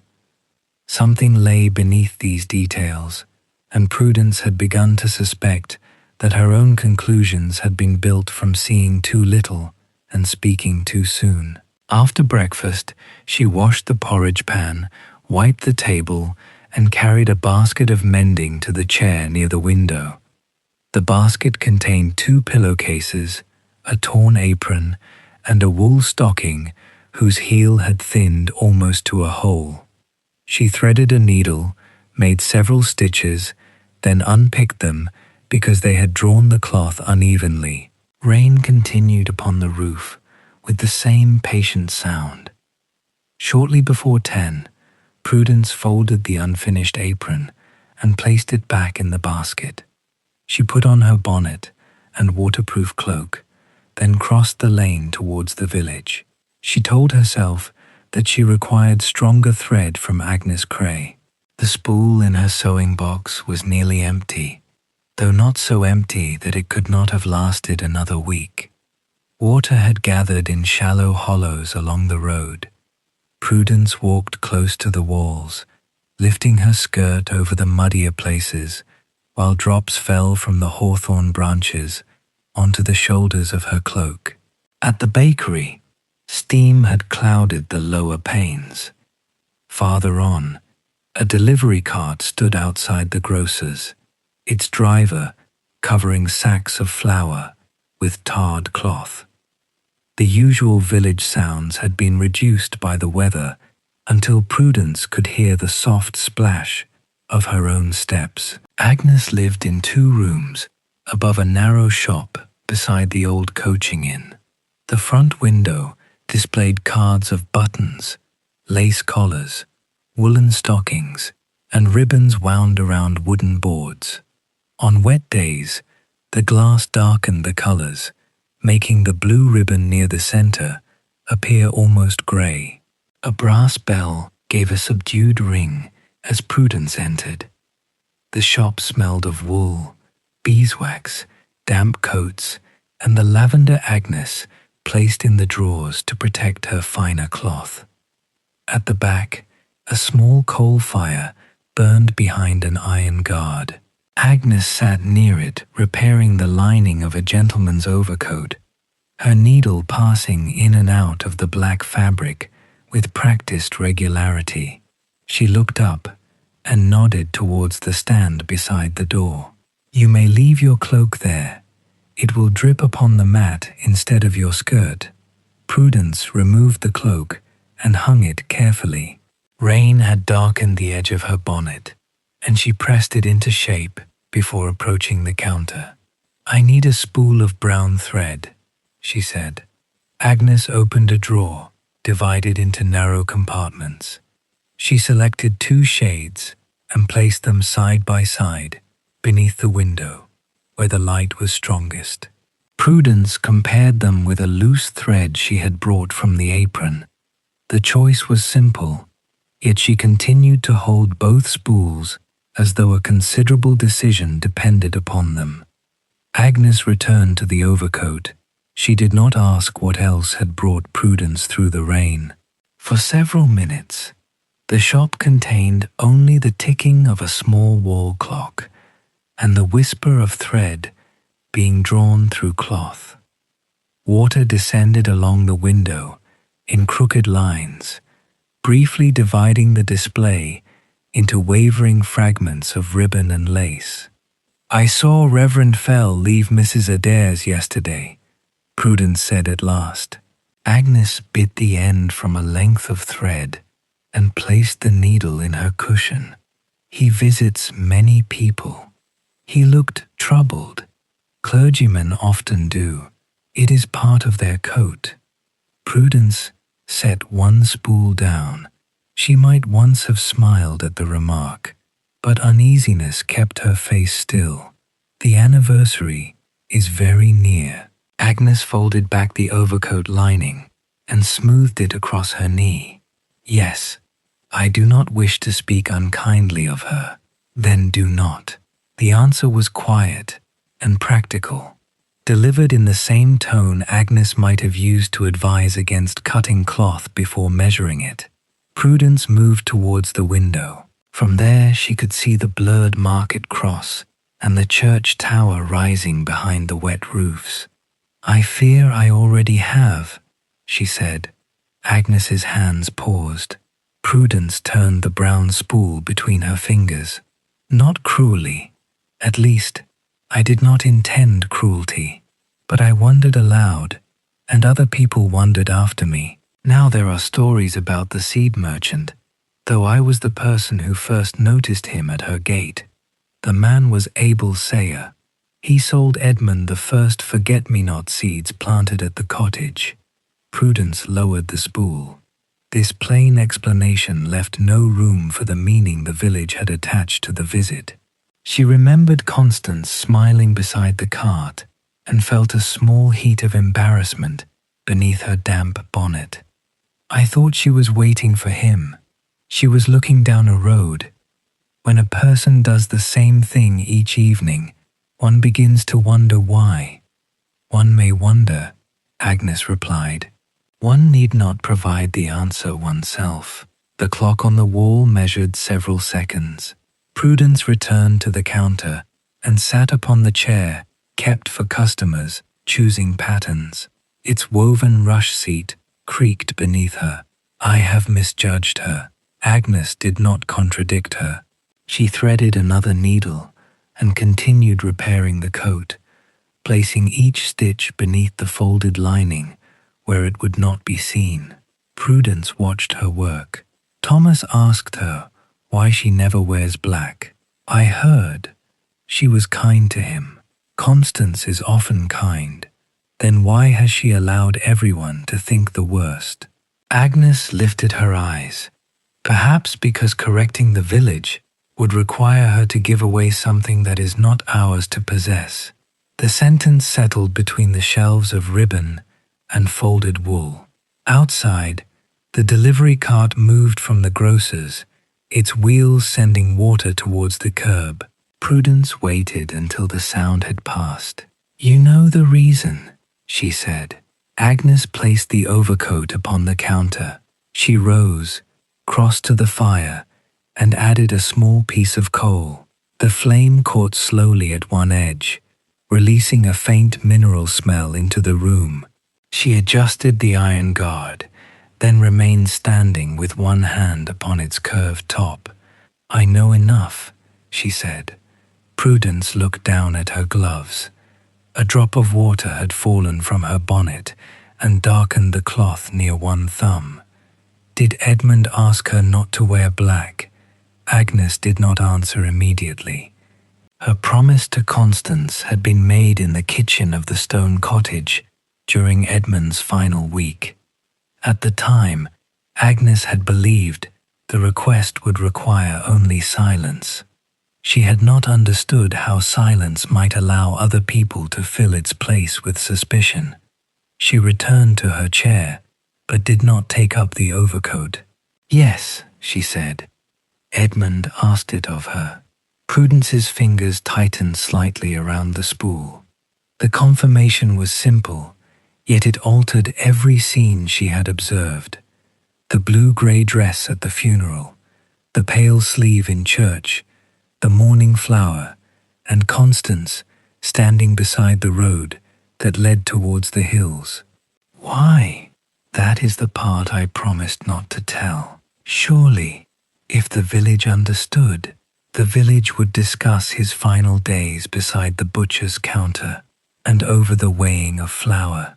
By next week, every word would have been shortened, polished, or improved until it no longer belonged to Edmund at all." Prudence could not deny this.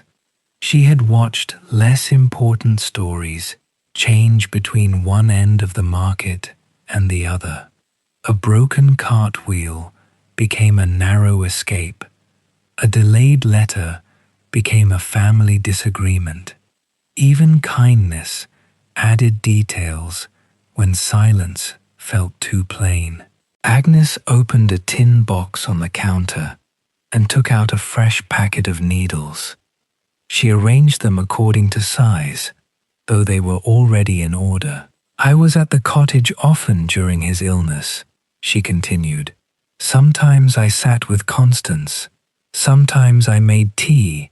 Neither of them drank. On his final evening, I waited in the kitchen while they spoke in the parlour. The door was not entirely closed. Prudence listened without moving. I heard Edmund ask her not to put the house into darkness for his sake. I heard him speak of her blue dress. The rest was too quiet for me to make out, and it was not intended for me." Agnes pressed the lid onto the needle box. "The following morning, Constance showed me the black gown. She said it had been properly made and properly paid for, but that she would not wear it. She asked me to keep the reason private. I gave my word." "And you have let people blame her." "I have reminded people to be careful. That is all I may do without breaking faith." Prudence looked towards the black overcoat spread across the counter. Beneath Agnes's hands, the torn lining had been repaired so neatly that the stitches disappeared when the cloth was folded into place. It seemed to Prudence that a promise might resemble such stitching, hidden from view, holding together something others believed had no structure. "Does Constance know what has been said?" she asked. "She knows people." That answer carried neither bitterness nor amusement. Constance had lived in Aldercombe long enough to recognize how neighbors looked away when she entered a shop, and how conversations softened around the subject of mourning. She had chosen her silence with full knowledge of its cost. Prudence removed several coins from her purse and placed them on the counter. Agnes took only the amount required for one spool of thread, pushing the rest back across the wood. "What should I do?" Prudence asked. Agnes wrapped the spool in a square of paper. "Begin by carrying home what you know, without adding to it." Prudence accepted the parcel. She rose and put on her cloak, now warmed and nearly dry from its place near the fire. At the door, She looked back. Was he afraid she would forget him? Agnes considered the question. No, I think he was afraid she would remember only his dying. The brass bell sounded as Prudence left the shop. The rain had weakened to a silver dampness hanging in the air. Water slipped from the eaves at wider intervals, and a pale region of sky had opened above the western hills. Prudence walked home without visiting the bakery or the grocer. The parcel of thread rested in her pocket, scarcely heavier than the paper surrounding it. When she reached the lane, Constance was outside her cottage, shaking rainwater from a small rug. She draped it over the garden rail, smoothed its corners, and secured it with 2 wooden pegs. Her dress was covered by a grey apron, but blue showed at the cuffs. Prudence slowed. For a moment, she thought of crossing the road and offering an apology. Yet an apology would require her to name the suspicions she had helped create, and she lacked the courage to lay them before Constance so plainly. Instead, she inclined her head. Constance returned the greeting. Neither woman spoke. Prudence continued to her own gate, carrying the knowledge that Edmund's request was real, but understanding little more than she had before. The certainty she had sought did not satisfy her curiosity. It quieted it. For the first time, she felt that the unanswered portion of the story should remain unanswered until Constance herself chose otherwise. That afternoon, Prudence sat by her window and repaired the torn apron. The new brown thread matched so closely that her stitches were difficult to find once the seam was pressed flat. Across the lane, Constance brought the dried rug indoors, swept rain from the front step, and opened the kitchen window to the clearing air. No flower had been taken from the wet garden that morning. The parlour sill remained bare, washed with the pale light that followed rain. Yet the curtains were open, and Edmund's chair stood where it had always stood, not hidden beneath a covering, and not removed from the room. As evening approached, a break in the clouds allowed sunlight to pass across Aldercombe. It touched the church tower first, then the upper windows of the inn, before reaching the 2 cottages at the end of the lane. Constance paused beside the parlour window as the brightness entered. In the house opposite, Prudence lowered her sewing and saw the pale blue of Constance's dress reflected faintly in the glass. She did not try to interpret it. At Agnes Cray's shop, the repaired black overcoat hung ready for collection, its lining restored by stitches no customer would notice.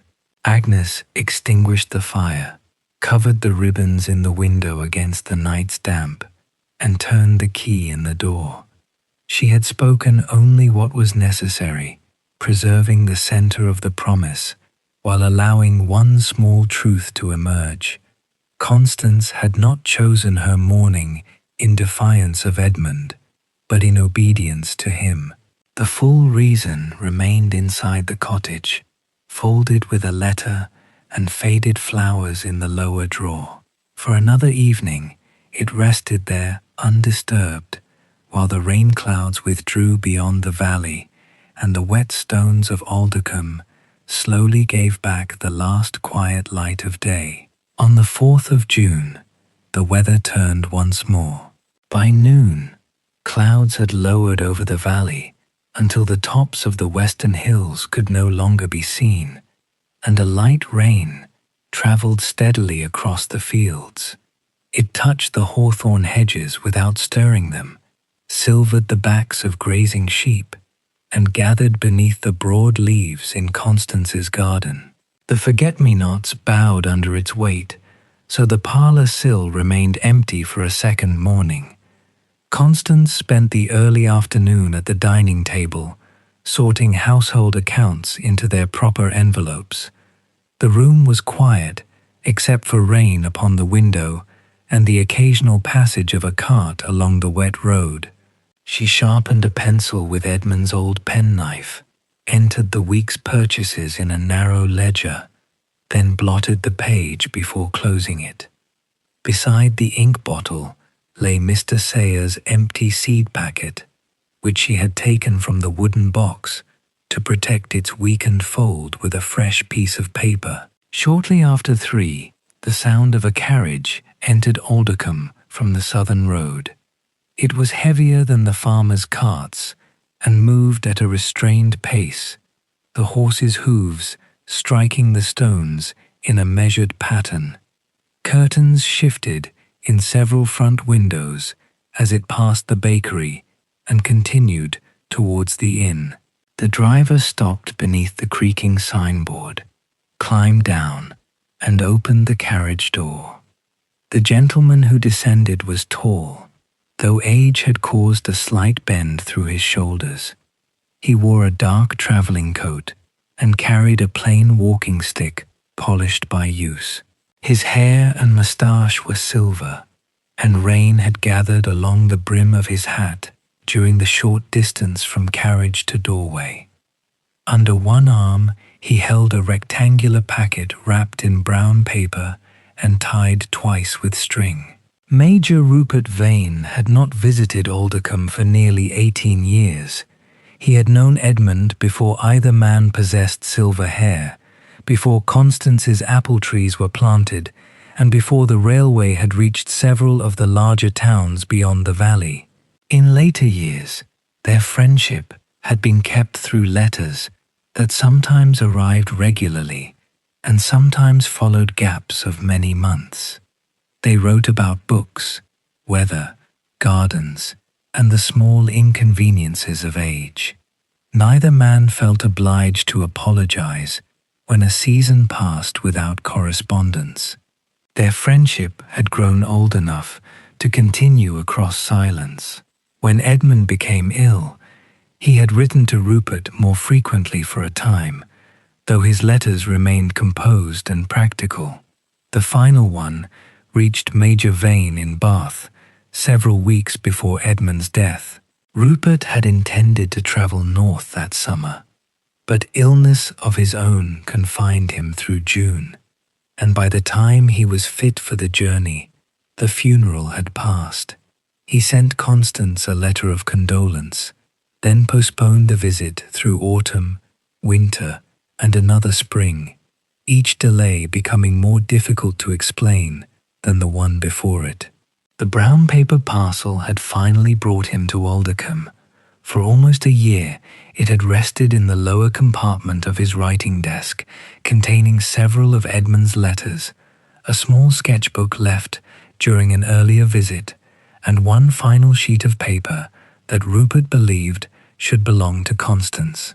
As the anniversary approached, the parcel had begun to seem less like a collection entrusted to his care and more like an unfinished duty. Inside the inn, he gave his name to the landlord and requested a room facing away from the yard. While a servant carried his case upstairs, Rupert stood near the fire, rubbing warmth into one hand. The long train journey and the carriage ride from the station had stiffened his joints, and for a few minutes he considered delaying his visit until morning. Then he looked through the rain-streaked window towards the church tower. Beyond it, partly hidden by roofs and trees, lay the road to Constance's cottage. He asked the landlord for directions, though he remembered more of the village than he had expected, and set out again with the packet held beneath his coat. The rain had softened to a mist by the time he reached the end of the lane. Constance was in the kitchen, removing a seed cake from its tin when she heard the gate latch. Through the window she saw a tall figure pause beside the wet rose bush, looking towards the cottage as though comparing it with a place remembered from long ago. She recognized Rupert Vane when he removed his hat. For a moment, neither moved. Then Constance wiped the cake crumbs from her fingers, crossed the hall, and opened the door. "Major Vane, Mrs. Adair." His voice had deepened with age, yet retained the unhurried cadence she remembered. He looked older than the last photograph Edmund had shown her, and more tired from the journey, but there was nothing unfamiliar in the way he held his hat against his chest. Constance stepped aside. "Come in out of the rain." Rupert left his coat and walking stick in the hall, keeping the parcel beneath one arm. When he entered the parlour, his gaze went first to Edmund's chair. He did not stare at it, but his steps slowed. Constance saw his hand tighten briefly around the string of the packet before he placed it upon the table. She offered him the chair nearest the fire. Although June had begun, the dampness justified a few pieces of coal in the grate, and she knelt to encourage the low flame. Rupert extended his hands towards the warmth. They were large, square hands, marked at one knuckle by an old scar and faintly stained with ink along the side of the forefinger. Constance went to prepare tea. She warmed the pot, cut the remaining seed cake into narrow slices, and placed a clean cloth over the tray. In the parlour, Rupert listened to the cupboard doors opening and closing, the kettle lifting from the range, and the quiet movement of Constance's steps. These were sounds he had once heard in the house while Edmund sat beside him, discussing a book neither had finished. Their familiarity made the intervening years seem both very long and strangely insubstantial. When Constance returned, Rupert stood to take the tray from her. She allowed him to carry it only as far as the table, noticing the care with which he concealed the stiffness in his left wrist. They sat on either side of the fire, the brown paper packet resting between them. Rupert accepted tea and held the cup without drinking. "I should have come sooner." "You have come now," Constance said. There was no reproach in her answer, and he did not burden it with further apology. Outside, water slipped from the eaves and struck the stone channel beside the house. The parlour smelled of wet wool from his coat, coal smoke, and the faint sweetness of seed cake. After a while, Rupert touched the parcel. "I brought some things of Edmund's." He untied the first string, but found the second knot tightened by dampness. Constance passed him the small scissors from her work basket. He cut the string carefully and folded it rather than letting it fall to the carpet. Inside the paper lay 5 letters tied together with narrow tape, a pocket-sized sketchbook bound in worn green cloth, and a single envelope bearing Constance's name. The envelope was not sealed. Edmund had placed it inside his last letter to Rupert, with a request that it be delivered when his friend next came to Aldercombe. Rupert had not posted it because Edmund had written that it contained nothing urgent and should be carried by hand. After Edmund's death, that instruction had acquired a weight neither man could have intended. Constance laid one finger upon the envelope, but did not open it. She recognized Edmund's handwriting at once. It was firmer than the writing upon the letter in her wooden box, suggesting that it had been composed several weeks earlier. "The sketchbook was left at my rooms in York," Rupert said. "I believe he meant me to keep it. I have done so long enough." Constance opened the green cover. The first pages contained pencil studies of rooftops, trees, and railway passengers waiting beneath a station canopy. Farther in were quick drawings of clouds, each labelled with a date and place. Edmund had never considered himself an artist. He drew to attend more closely to what was before him, sometimes filling a page with nothing but the changing edge of light across a wall. One sketch showed the window of Rupert's former lodgings. A rain-dark roof occupied the lower half of the page, while above it, The sky opened in broad, lightly shaded bands. Edmund had written beneath it, "Clear weather coming from the west." Constance touched the words with the edge of her thumb. "He drew that after 3 days of rain," Rupert said. "The rest of us were complaining about our boots." Edmund sat at the window waiting for the clouds to lift. Constance turned another page. He always believed the sky deserved watching. He believed most things deserved watching, provided no one hurried him. The remark brought a small smile to them both. It did not break the quiet of the room. It rested within it, as naturally as the lamplight would rest there later. Rupert drank his tea and began speaking of Edmund as he had known him before illness narrowed his days. He remembered him choosing a seat near the window in every railway carriage, carrying a pencil too short for comfort, and stopping beside shop windows, not to examine the goods, but to study reflections in the glass. During one journey, Edmund had missed a train because the evening light had turned a station wall the color of honey. He had shown no regret and waited 2 hours for the next departure with a cup of poor tea. Constance listened while turning the sketchbook's pages. These were not grand memories, and Rupert offered no account of courage or achievement. He spoke of muddy boots left outside a lodging house door, letters written beside inadequate fires, and the way Edmund folded maps into shapes they had never possessed when new.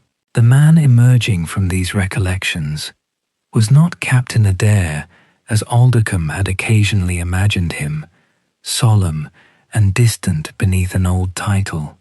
He was Edmund, with graphite upon his fingers, watching rain travel across a window. Rupert's gaze moved towards the pale blue sleeve of Constance's dress. Unlike the Reverend Fell, he showed no surprise. "He wrote to me about the color," he said. Constance closed the sketchbook, but kept one hand upon its cover. In the last letter, in more than one, Rupert looked towards the open curtains. The rain clouds had begun to thin, allowing a diluted brightness into the room. "He never disliked black because it belonged to mourning," he continued. "He understood its place, but for him, it carried older rooms with it." Constance remained still. Rupert did not name those rooms. He did not speak of particular places or distant years. Edmund himself had seldom described them directly. His letters referred instead to shutters kept closed against heat, corridors where lamps burned during the day, and heavy uniforms that seemed to retain the darkness even after they had been taken off. There were winters when he could not bear a black coat hanging near his bed, Rupert said. He would move it to another room before sleeping. "I once thought it a peculiar habit." "It was not the coat," Constance said. "No." Rupert looked again at the window. "It was everything the color brought back." The small fire settled beneath its ash. Constance rose to pour more tea, though Rupert's cup was still half full. She warmed her own instead, then stood for a moment beside the table with the pot in her hands. "When he first came home," she said, "he opened every curtain in the cottage before he removed his travelling coat." Rupert nodded. That was Edmund. The recollection required no further explanation. Constance returned the teapot to its stand and resumed her chair. Between them lay the letters, the sketchbook, and the envelope bearing her name. The objects had crossed many years and several counties to arrive upon the polished table, yet their presence did not make Edmund seem farther away. They restored him to the ordinary habits illness had nearly obscured. Rupert reached for a slice of seed cake. He broke it in half before eating, just as Edmund once had, when food was scarce during a delayed journey. Constance noticed, but said nothing. "The village wonders about my dress," she said after a while. "So I gathered at the inn." His tone held no amusement. The landlord had mentioned the approaching anniversary, and then, with considerable care, observed that Mrs. Adair had borne her loss in a manner of her own. Rupert had understood the space surrounding the words. "They see the colour," Constance said. "They cannot know what he placed inside it. Do you wish them to?" She looked towards the envelope beneath her hand. "I have not yet decided." Rupert did not advise her. He gathered the loose string from the parcel, wound it around 2 fingers, and set the neat coil beside his empty plate. He had spent enough years knowing Edmund to understand that some private matters diminished when explained too widely. The rain ended before 5. Light emerged behind the clouds and spread slowly across the wet road, turning each shallow puddle into a pale reflection of sky. Constance opened the window an inch. Cool air entered, carrying the smell of stone, wet leaves, and chimney smoke pressed low by the weather. Rupert stood to leave for the inn. Constance wrapped 2 slices of cake in paper for him, as she had done for the Reverend, and placed the green sketchbook and letters together. When Rupert suggested taking them back until she had read everything, she shook her head.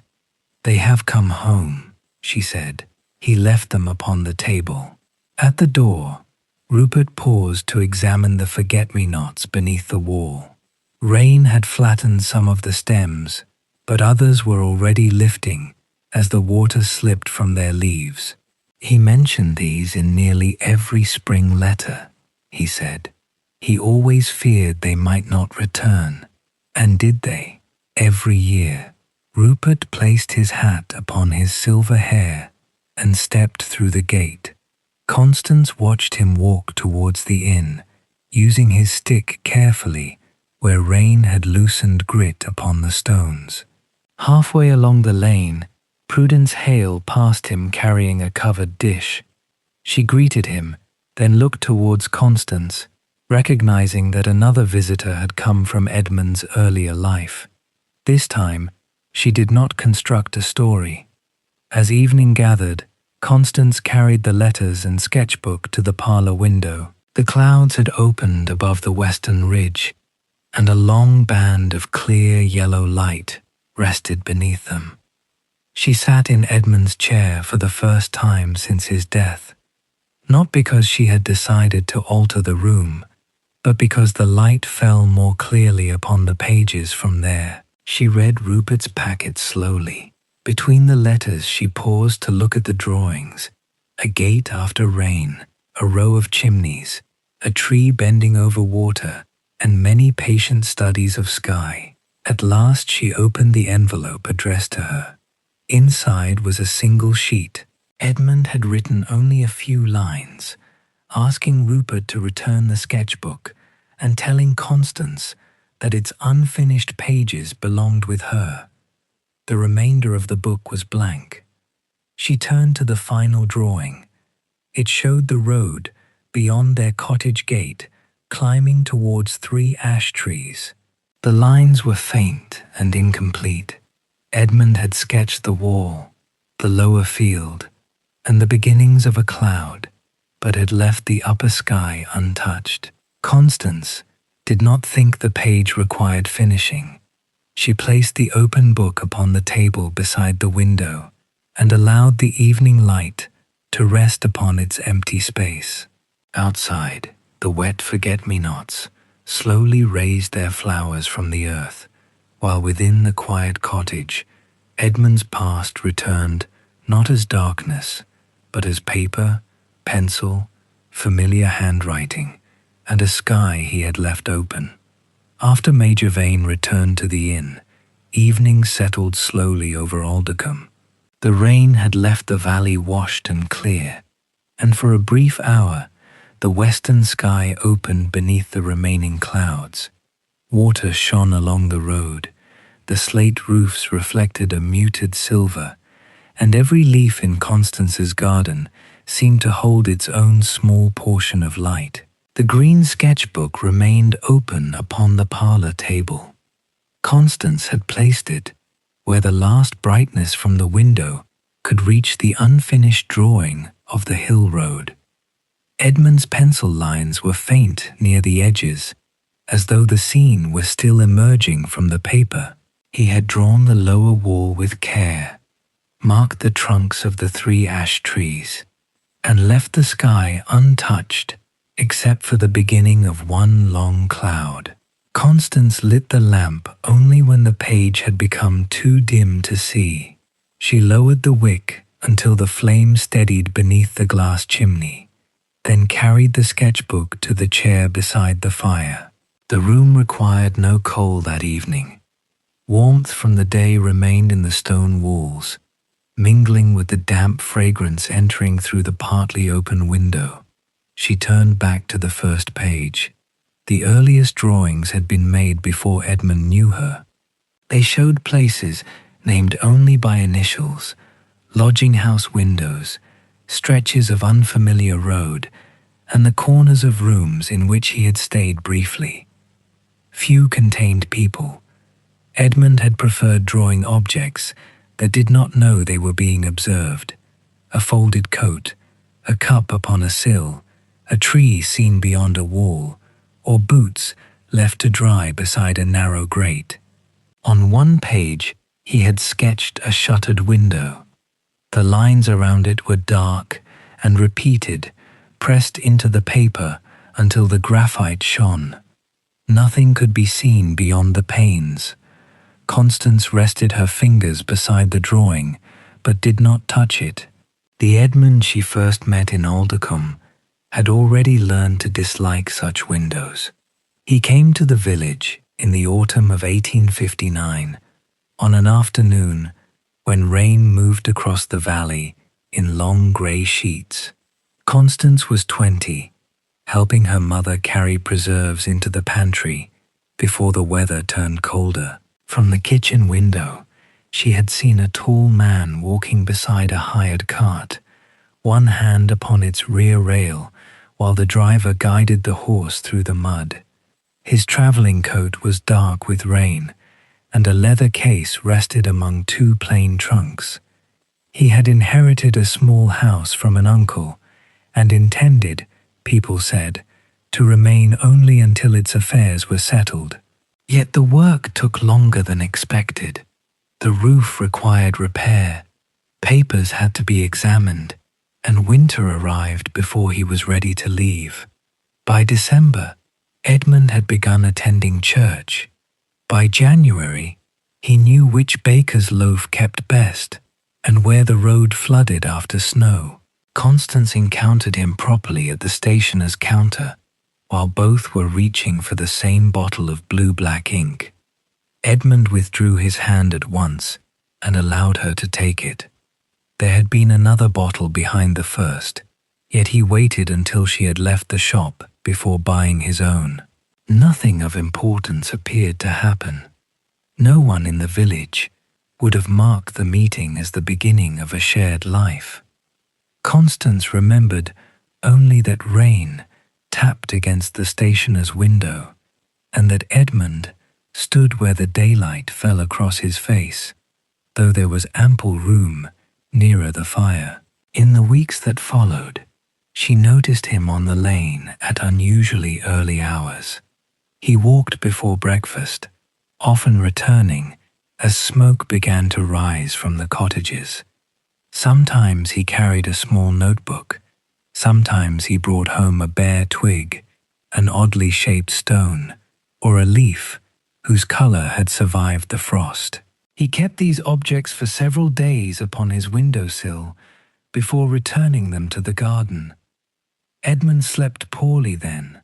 He never spoke of it directly, but Aldercombe heard his door open before dawn and saw his lamp extinguished only after morning entered the room. When Constance's mother invited him to tea, he chose a chair with a clear view of the window.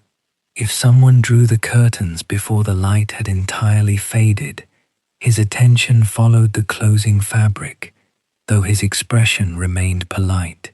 His weariness showed in ordinary places.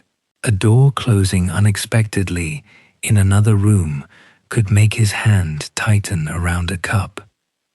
He avoided the narrow passage behind the old inn, not because it was unsafe, but because the walls allowed little sky to be seen. On winter evenings, he wore a brown coat, long after black would have been considered more suitable for calling. Aldercombe regarded these habits as the peculiarities of a quiet man who had travelled too much. Constance did not attempt to question them. She simply began leaving the curtains open a little longer when he came to tea. Years later, Edmund told her something of the places that had taught him to value daylight. He did so without describing battles, injuries, or any single event that could be set apart from the rest. He spoke instead of heat held inside thick walls, of rooms where shutters remained closed from morning until evening, and of corridors in which coats hung like figures waiting in the dark. He remembered the smell of lamp oil upon heavy cloth and the strange uncertainty of waking without knowing whether the hour outside was night or day. Black fabric gathered those memories together. It did not create them, but it gave them a surface upon which to return. When Edmund came home, Yorkshire offered him colours so modest that others scarcely noticed them. The grey-green of fields after rain, the brown of wet bark, the pale gold beneath a cloud at evening, and the faint blue found in flowers growing close to the ground, all held his attention. None demanded cheerfulness. They simply assured him that the world remained larger than the rooms he remembered. Constance closed the sketchbook and went to the kitchen. The kettle had cooled, so she added water and placed it over the small flame of the range. While waiting, she cut a thin slice of bread and carried a cup to the back step. The garden was darkening, though the sky remained visible above the wall. Drops fell from the apple leaves at irregular intervals. Beneath them, the flagstones were patterned with blossom, twigs, and shallow pools reflecting the first faint color of dusk. Constance sat with her shawl around her shoulders and watched the clouds move eastward. Edmund had often sat there beside her. During their first spring of marriage, he built a narrow wooden bench against the cottage wall, using timber left from repairing the wash-house roof. One leg had been shorter than the other, and even after he corrected it, the bench retained a slight movement whenever someone sat near the end. Constance had intended for years to place a flat stone beneath it. She never did. In April, Edmund would bring tea outside before the ground was warm enough. In May, he watched the apple blossom open. When the forget-me-nots appeared, he knelt beside them with the seriousness another gardener might reserve for prize roses. He liked flowers that did not require arranging. Tall blooms made him uneasy when placed in formal vases, their stems cut to equal lengths and their leaves removed. Forget-me-nots grew without order. They slipped between stones, leaned across the path, and appeared beyond the borders prepared for them. Edmund believed this made the garden seem more truthful. The first seeds came from Abel Sayer. Edmund had scattered them along the lower wall one mild March afternoon, while Constance planted onions nearby. He covered them with too much soil, and she quietly removed half of it after he went indoors. When the flowers appeared, He claimed no credit. He said the rain had known what to do. Constance drank her tea. It had steeped too long and carried a slight bitterness, but the warmth was pleasant in the cooling air. She remembered the early years of their marriage, not as a succession of notable events, but as rooms changing with the seasons. There was Edmund at the kitchen table, repairing a glove with stitches too large to hold. Edmund returning from the village with the wrong sort of flour and insisting the resulting heavy cake was entirely satisfactory. Edmund standing on a chair to free a moth from the lampshade, then opening 2 windows so it might choose its own direction. On winter evenings, he read aloud, though he often lost his place because the fire drew his attention. In summer, he left books face down upon the garden bench until their covers curved with damp. Constance corrected these habits when correction was useful and allowed them when it was not. She had not healed everything that lived within him. There were nights when he woke and went downstairs without lighting a candle. Constance would find him beside the parlor window, waiting for the first grey outline of the wall to appear. She did not ask what dream had brought him there. She wrapped a blanket around his shoulders, sat in the other chair, and waited with him until the room regained its objects. At first, she believed her presence might remove the old darkness if she were sufficiently patient. Time taught her otherwise. Love could warm a room, open its curtains, and remain nearby through a difficult hour, but it could not travel backwards and alter what had already occurred. Edmund never required it to. What he valued was not rescue, but companionship in returning. When dawn began to show, he would name the things becoming visible: the mantel clock, the blue bowl, the chair by the grate, the ash tree beyond the window. Gradually the present gathered around him.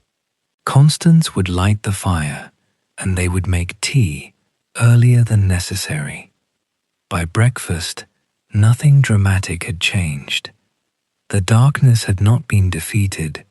It had simply given way to morning, as darkness ordinarily did. At the inn, Major Vane sat beside the window of his upstairs room. The landlord had sent a tray containing cold beef, bread, and a pot of tea, but Rupert had eaten little. His travelling coat hung near the door, and Edmund's final letter lay open upon the dressing table. Rupert remembered different mornings. He remembered Edmund in temporary lodgings, opening shutters before anyone else was awake. He remembered him searching through a trunk for a lighter waistcoat when only dark clothing had been provided. At the time, Rupert had teased him gently about these preferences.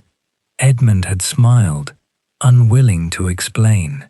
Only later did Rupert understand that his friend was assembling small protections around himself: a seat near a window, a page on which to draw the sky, a walk taken before streets grew crowded, and eventually a stone cottage in a Yorkshire village where a woman knew not to close the curtains too soon.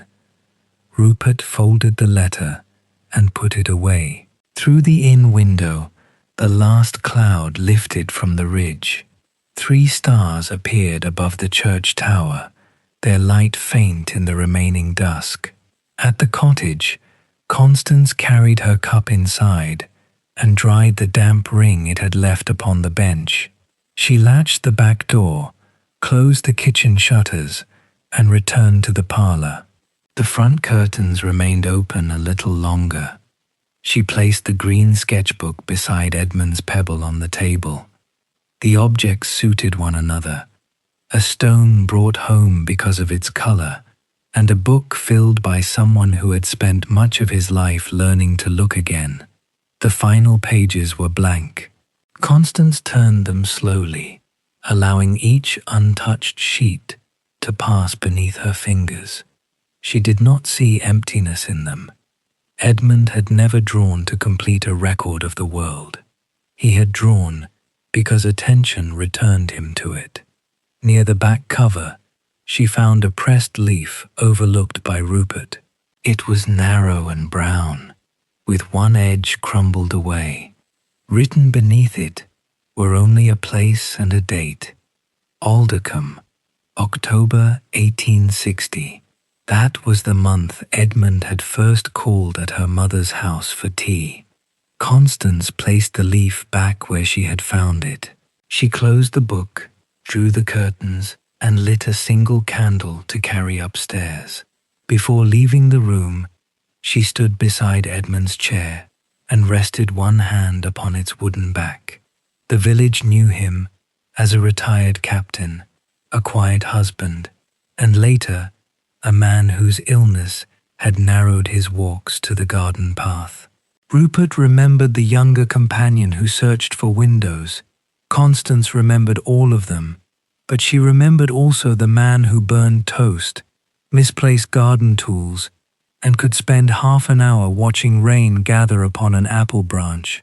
These ordinary versions of Edmund had not disappeared into the darkness of his final months. They remained in the cottage, not as figures preserved against change, but as habits folded gently into Constance's days. Curtains opened at 6, flowers left where they chose to grow, and morning light welcomed before the fire was made. Upstairs, she placed the candle upon the bedside table and listened to the church clock striking 10. Tomorrow would bring the 5th of June, 1 year since Edmund's death. The date waited quietly beyond midnight, carrying no demand except that it be lived through. Constance extinguished the flame. Moonlight, newly freed from the clouds, entered through the uncurtained upper window and lay across the floorboards in a pale square. She left it there, and the room remained neither entirely dark nor entirely bright, but gently held between the night that had gathered and the morning that would come. The 5th of June, 1893, began without rain. At 5:30, a pale brightness appeared above the eastern fields, spreading beneath the clouds before the sun itself could be seen. Aldercombe remained quiet. Chimneys stood against the whitening sky. The road was empty, and dew lay over the cottage gardens so evenly that every leaf seemed edged with glass. Constance woke before the church clock struck 6. She dressed in the pale blue gown folded across the chair, fastening its hooks from the waist upwards and smoothing the collar where repeated washing had softened it. The fabric was thin at the elbows and faintly lighter across the shoulders, yet she had repaired it too carefully for it to appear neglected. She pinned her silvering hair at the nape of her neck and opened the bedroom curtains. Below, the forget-me-nots had lifted after 2 days of rain. Their leaves were still wet, but several flowers stood clear of the soil, holding the same quiet blue as the opening sky. In the kitchen, Constance laid the fire and waited until the kindling had caught before placing the kettle on the range.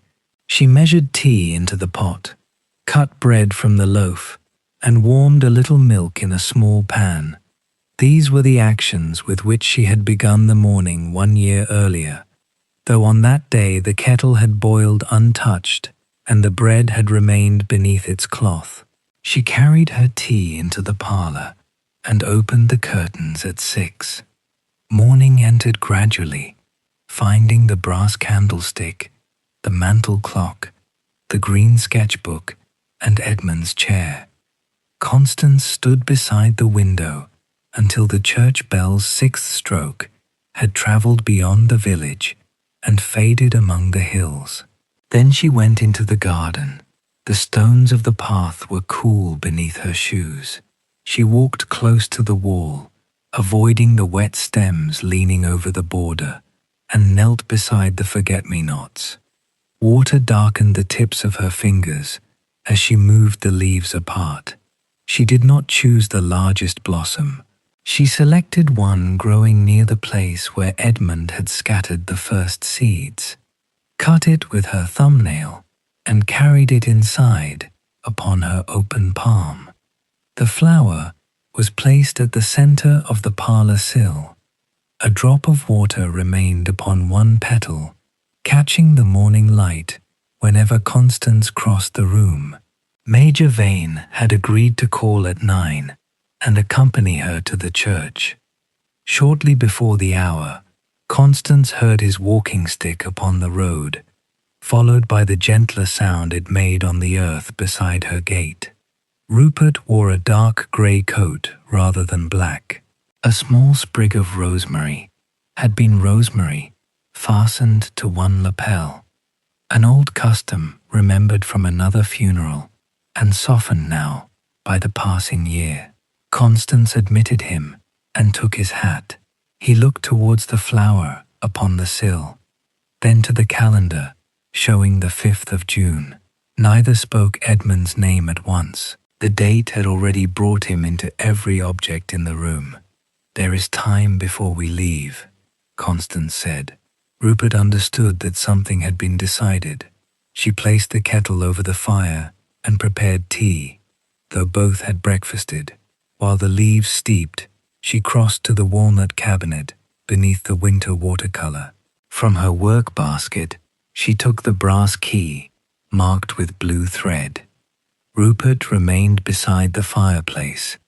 He heard the lock turn and the lowest drawer slide open. Constance first removed the cream shawl and the parcel of family papers. Then she lifted out the dark wooden box and placed it upon the dining table. The black morning gown remained beneath its tissue paper at the back of the drawer. Constance rested one hand upon the paper before lifting the dress. It was heavier than its stillness suggested. She carried it to the table and laid it beside the wooden box, allowing the folded skirt to rest across the polished surface.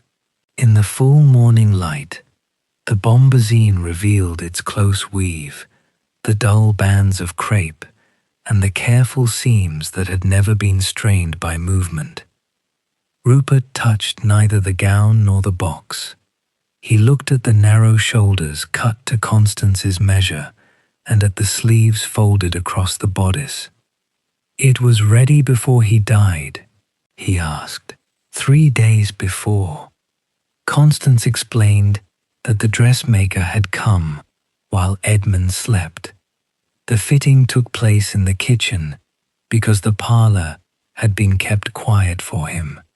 Agnes held the pins, the dressmaker measured the hem, and Constance stood upon the cold flags while rain pressed against the back door. No one said that the gown would be required within the week. They spoke instead of hooks, cuffs, and whether the collar sat correctly. When the dress was delivered, Edmund saw the black cloth beneath its covering. He had turned his face towards the window and asked Constance to remove it from the room. Later, when the house was quiet, he explained what he wished her to do. Constance inserted the key into the smaller lock and opened the wooden box. Rupert saw the piece of blue wool first.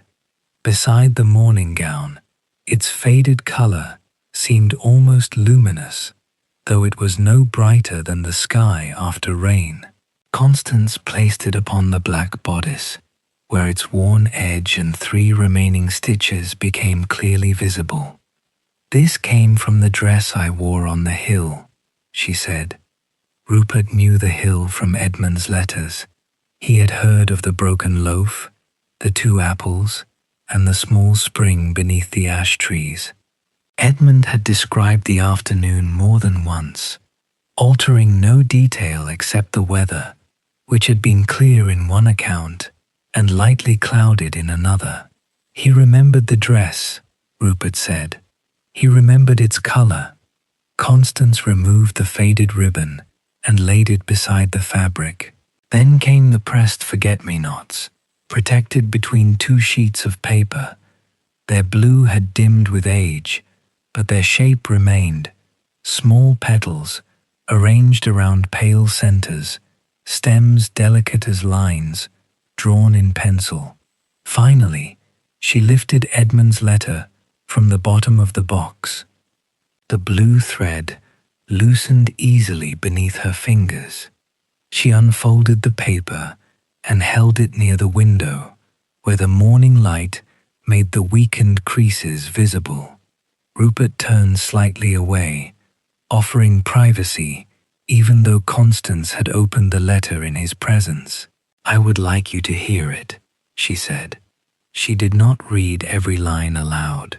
The practical requests about the garden wall, the winter coat, and the household accounts belonged to another part of their farewell.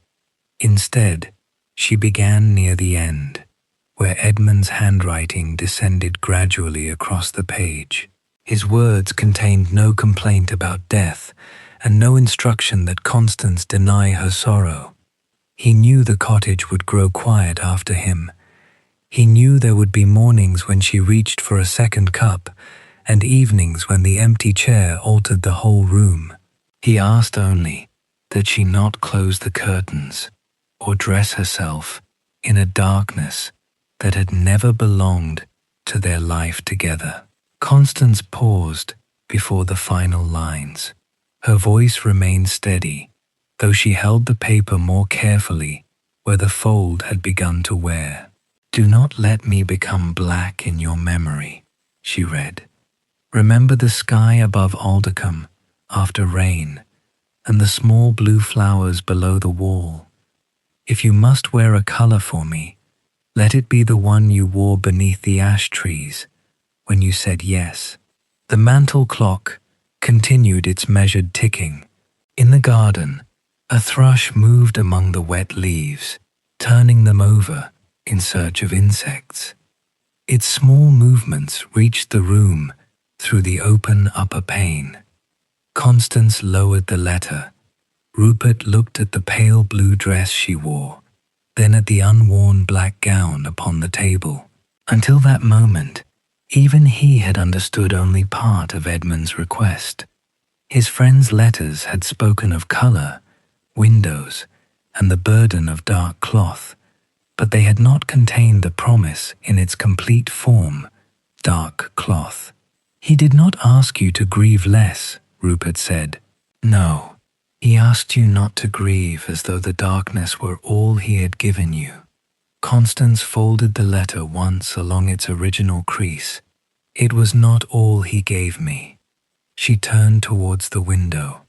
The forget-me-not rested upon the sill, already beginning to dry at the edge of one petal. Beyond it, sunlight had reached the road. A milk cart passed between the cottages, and somewhere nearby, a broom moved steadily across a doorstep. The black gown had been prepared by kind hands, according to a custom meant to honor the dead. Constance had never believed the women who wore such clothes loved their husbands less wisely, nor had she intended her blue dress as a judgment upon them. Her choice belonged only to Edmund, to the rooms he had endured, the light he had sought, and the September afternoon on which he had asked to share her ordinary days. On the morning after his death, Agnes helped Constance remove the mourning gown from its paper. It lay across the bed while rain darkened the window. Constance had placed one sleeve against her arm and tried to imagine wearing it into the church. The cloth was well made and fitted perfectly. Yet in the mirror she saw not Edmund as he had been in the garden or beside the breakfast table, but the closed rooms he had spent years trying to leave behind. She heard again his request that the house remain open to daylight. Constance folded the black gown and chose instead a blue-grey dress from the wardrobe. It was darker than the one she wore now, and plain enough for the solemnity of the funeral. Agnes fastened the collar without speaking. All through the service, Constance had felt the village noticing. She saw the glances move from her face to her sleeves. She knew some would consider the choice improper, but Edmund's letter rested beneath her gloves, and the small piece of blue wool lay over her heart inside the bodice. For nearly a year, the village had mistaken obedience for refusal. Rupert drew the chair nearer to the table and sat. On the black gown, the blue scrap rested like a narrow opening through cloud. "Why did you keep the mourning dress?" he asked. Constance smoothed the tissue paper near the collar. "Because refusing to wear it did not make it worthless. Mrs. Bellamy spent 3 days sewing it, and because I wanted to remember that there was a choice." The answer pleased Rupert in a way he could not easily express. Constance had neither destroyed the dress nor turned it into a symbol of oppression. She kept it beside Edmund's letter, because both belonged to the truth of those final days. One, Edmund's letter, because both belonged to the truth of those final days, represented what the world expected. The other, what Edmund had asked. The distinction required no quarrel. Rupert reached towards the sketchbook lying upon the side table. He opened it to the unfinished drawing of the hill road and placed it beside the gown. The blank sky occupied most of the page. "He left a great deal of room," Rupert said. "He usually did." Constance laid Edmund's letter beside the drawing. For a few minutes, the table held the quiet materials of a shared life: black bombazine, faded blue wool, dry flowers, ribbon, paper, pencil marks, and handwriting shaped by a tired hand. None told the whole story alone. Together, they made its meaning plain. The church clock struck the quarter hour. Constance began returning the objects to their places. She covered the pressed flowers, coiled the ribbon, folded the blue wool, and tied the letter with its thread. The empty seed packet from Mr. Sayer was added beside them. She closed the wooden box, but did not lock it immediately. The morning gown was folded last. Rupert helped lift the skirt so it would not drag across the floor. Constance crossed the sleeves over the bodice and covered the dress with tissue paper. Their movements were careful and almost domestic, like folding a tablecloth after a meal. When the gown had been returned to the lower drawer, Constance placed the wooden box above it rather than beneath the family papers. She turned the key and slipped it into her work basket. Rupert went to the window while she put on her bonnet. Across the road, Prudence Hale was watering a pot beneath her eaves, though the soil remained damp from rain. She looked towards the cottage, saw Rupert waiting in the parlour, and lowered her eyes without judgment. Constance fastened a small grey shawl around her shoulders. The pale blue dress remained visible beneath it. Before leaving, she lifted the forget-me-not from the sill and placed it inside the little prayer book she would carry to church. She did not press the pages closed. The flower lay loosely between them, protected from the movement of the walk. Rupert took his hat and walking stick from the hall. At the threshold, he waited while Constance locked the door and tested the handle.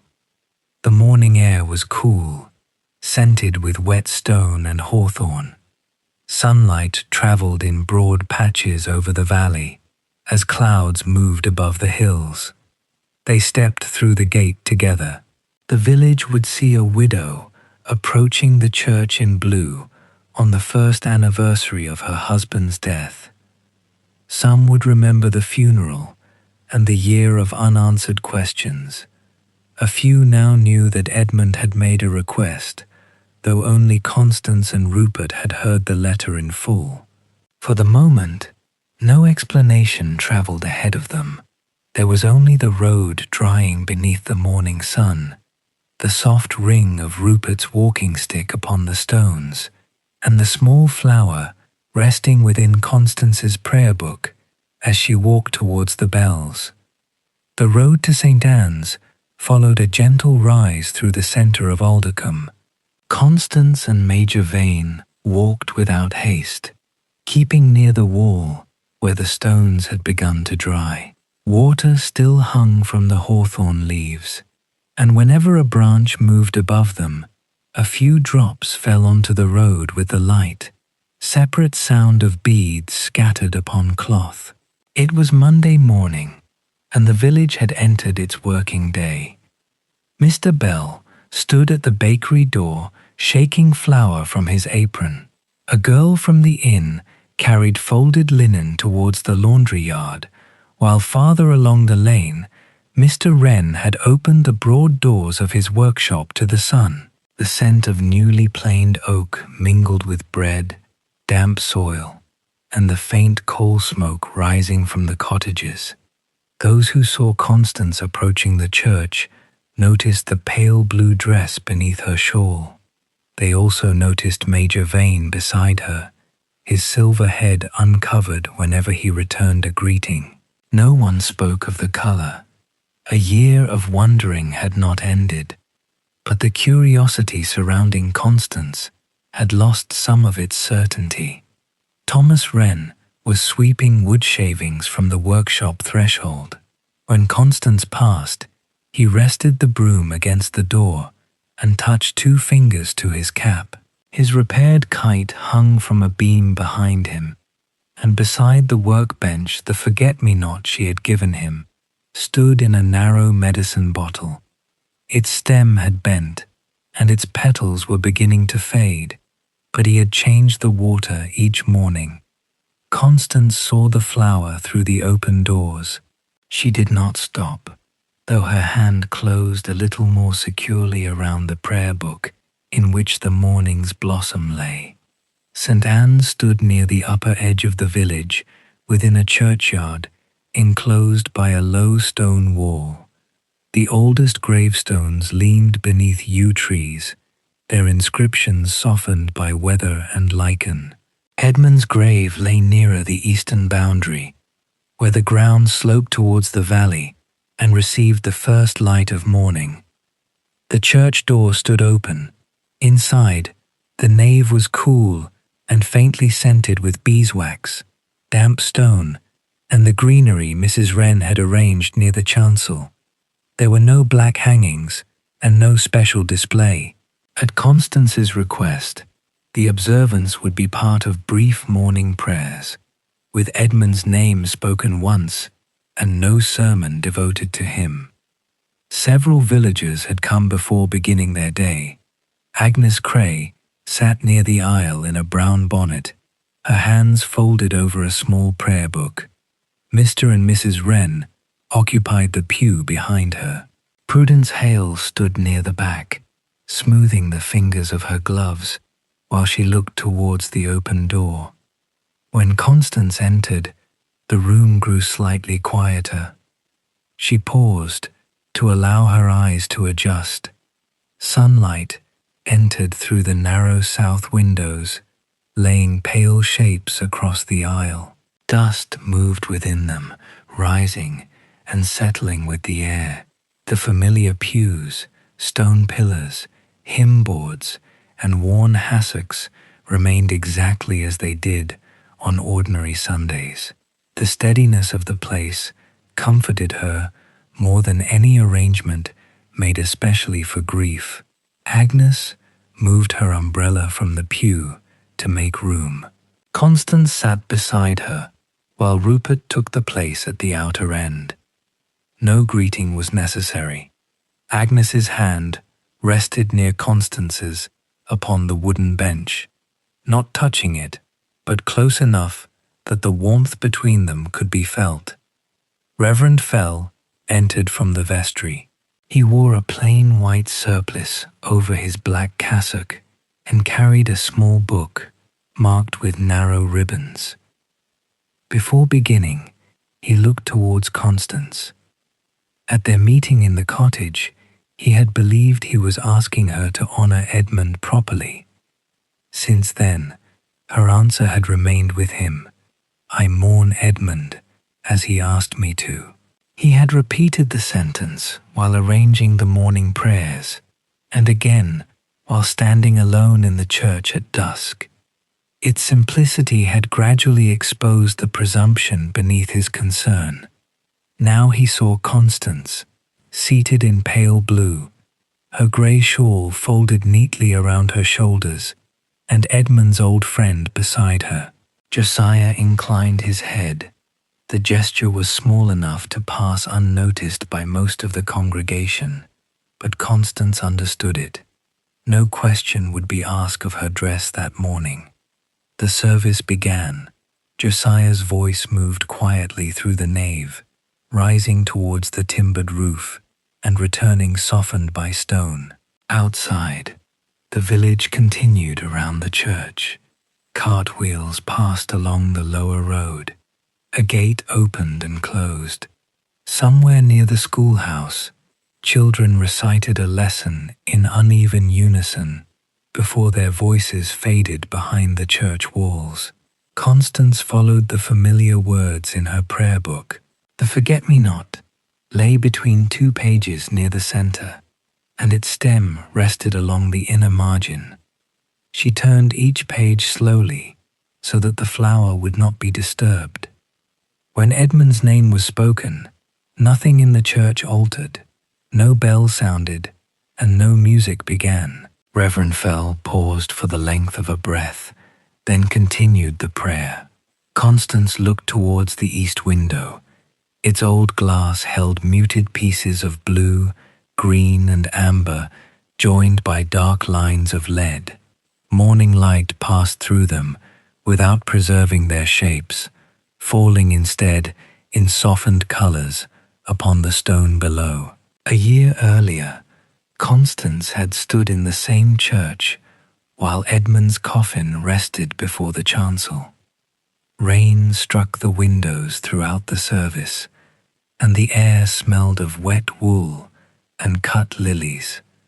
She remembered the black coats filling the pews and the glances drawn towards her blue-grey dress. Yet what she recalled most clearly was the small strip of daylight beneath the west door, a thin brightness lying across the floor, while the rest of the church remained dim. She had watched that light until the service ended. Now the west door stood open. Beyond it, the churchyard grass shone after rain, and the road descending into Aldercombe was visible between the gateposts. Constance did not need to search for a narrow strip of daylight. Morning had been allowed to enter fully. The prayers concluded without solemn prolonging. Villagers rose, collected umbrellas and hats, and moved towards the door in a quiet line. Mrs. Wren stopped beside Constance, pressed her hand once, and continued outside. Mr. Bell bowed with an awkward gentleness before returning to his bakery. No one offered a speech about Edmund. Each greeting was brief enough to leave the morning undisturbed. Prudence waited near the porch. When Constance approached, she seemed about to speak, but the words did not come. Her gaze lowered to the pale blue sleeve, and then returned to Constance's face. "Good morning, Mrs. Adair," she said. "Good morning, Mrs. Hale." Prudence stepped aside to let her pass. It was not an apology, but neither was it the silence with which she had greeted Constance after the funeral. Something within it had softened. Outside, Agnes joined Constance and Rupert beneath the yew trees. Together they followed the path towards Edmund's grave. The stone was modest, bearing his name, his years, and a short line from the Psalms. Rain had darkened its lower edge, and small blades of grass had grown between the stones surrounding it. Constance knelt and removed 2 fallen yew twigs from the base. She opened her prayer book, lifted out the forget-me-not, and placed it in the narrow hollow where the headstone met the earth. There was no vase and no formal arrangement. The blue flower rested against the grey stone as it had rested upon her window. Agnes stood a little way back. Rupert removed his hat. The valley opened beyond them, green fields descending towards the beck and rising again into hills still touched by cloud. Edmund had chosen the eastern side of the churchyard years before his illness, not because of the view from the grave, but because Constance would be able to see it. They remained only a few minutes. Constance did not speak to the stone. She pressed the damp soil around the flower's stem, wiped her fingers upon a handkerchief, and rose with Rupert's quiet assistance. As they returned towards the church, Reverend Fell was waiting beneath the porch. He asked Rupert whether they might speak before the Major went back to the inn. Constance and Agnes continued along the lane together, leaving the 2 men in the shade of the doorway. Josiah did not ask to hear the private letter. He asked only whether Edmund's request concerning the colour had been made clearly and with a settled mind. It was, Rupert said. He wished Mrs. Adair to remember the light in his life, not only the darkness that preceded it. The Reverend looked across the churchyard towards the small blue flower at the grave.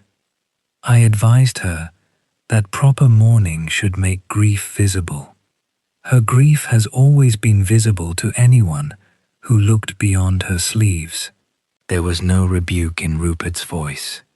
He stood with both hands resting upon his walking stick, watching a drop of water descend from the church porch and disappear into the gravel. Josiah thought of Constance polishing Edmund's chair, keeping the curtains open, and setting a flower upon the sill. These acts had not resembled the public signs he knew, yet their quiet repetition had required a fidelity no prescribed garment could measure. By late morning, Aldercombe had resumed its customary rhythm. The bakery door opened and closed. Children were released from lessons for their midday meal. At the smithy, the bellows breathed steadily beneath the sound of iron. Constance returned home with Agnes, stopping once to examine a cluster of elderflower beside the lane. At the cottage gate, Agnes squeezed her hand. "You kept it as he asked," she said. Constance looked towards the open parlour window. "I am still keeping it." Agnes continued to her shop. Constance entered the garden, removed her shawl, and hung it upon the peg inside the hall. The morning flower was no longer on the sill, but sunlight occupied its place. She opened the green sketchbook and set it beside the window, allowing the light to fall upon Edmund's unfinished sky. The anniversary passed into afternoon without ceremony. Constance changed neither her dress nor her ordinary tasks. She prepared broth with onions and barley, mended a tear in the kitchen cloth, and swept a little dried mud from the threshold. After dinner, she carried a basket beneath the apple trees and gathered fallen twigs for kindling. Each action brought her through another hour of the date she had approached for weeks. The day did not open beneath her feet or demand that she endure it bravely. It moved as other days moved, through meals, work, bells, changes of light, and the gradual drying of the garden path. At 4 o'clock, Reverend Fell returned to the cottage. He came alone, without his leather case or parish notebook. Constance was seated on the back step, sorting the kindling into bundles. She rose when he entered the garden, but he asked her to remain where she was. He took the other end of the old wooden bench, which shifted slightly beneath his weight. For a few moments, they watched a robin moving along the wall. The Reverend held his hat between his hands. A small leaf had caught against its brim, and he removed it before speaking. "I owe you an apology, Mrs. Adair." Constance laid one twig across the others in her basket. "I believed grief required a form that others could recognize," he continued. "I did not consider that your husband might have entrusted you with a different one. He did. I asked you to prove something that was never mine to question." Constance looked across the garden. The forget-me-nots had dried in the afternoon sun and lifted their flowers again. Near the rose support, the cord from Mr. Sayer held firm. "You wished to honor Edmund," she said. "So did I. That does not make my words less mistaken." "No," Constance replied, "but it makes them easier to forgive." Josiah lowered his head. He did not attempt to turn her forgiveness into a lesson or ask for details of the letter. After a while, he helped bind the kindling with lengths of old twine. His knots were clumsy, and Constance quietly retied one after it loosened. They spoke of the church gutter, the likely elderflower crop, and whether the schoolroom windows required new putty before winter. When he left, he carried one small bundle of twigs for the vicarage fire. Constance watched his black coat pass along the sunlit road. The color no longer seemed to stand in opposition to her blue dress. It belonged to his office and habits, just as her color belonged to a promise. Neither required the other to disappear. Towards evening, Major Vane returned from a walk and stopped at the gate. He did not enter. He told Constance that he would remain in Aldercombe for several days, then lifted his hat and continued towards the inn. Prudence, watering the plants outside her house, saw the exchange and recognized it for what it was, an old friend offering his presence without imposing it. The light lingered late. Constance ate a little broth, washed the bowl, and carried the day's forget-me-not saucer into the parlor, before remembering that the flower rested at Edmund's grave. She left the empty saucer upon the table. At 6, then 7, then 8, the bells travelled across the valley. With each hour, the 5th of June became less an approaching threshold and more a day she had quietly inhabited. Nothing had been resolved entirely. Edmund remained absent. The village would not forget its habits of judgment in a single morning.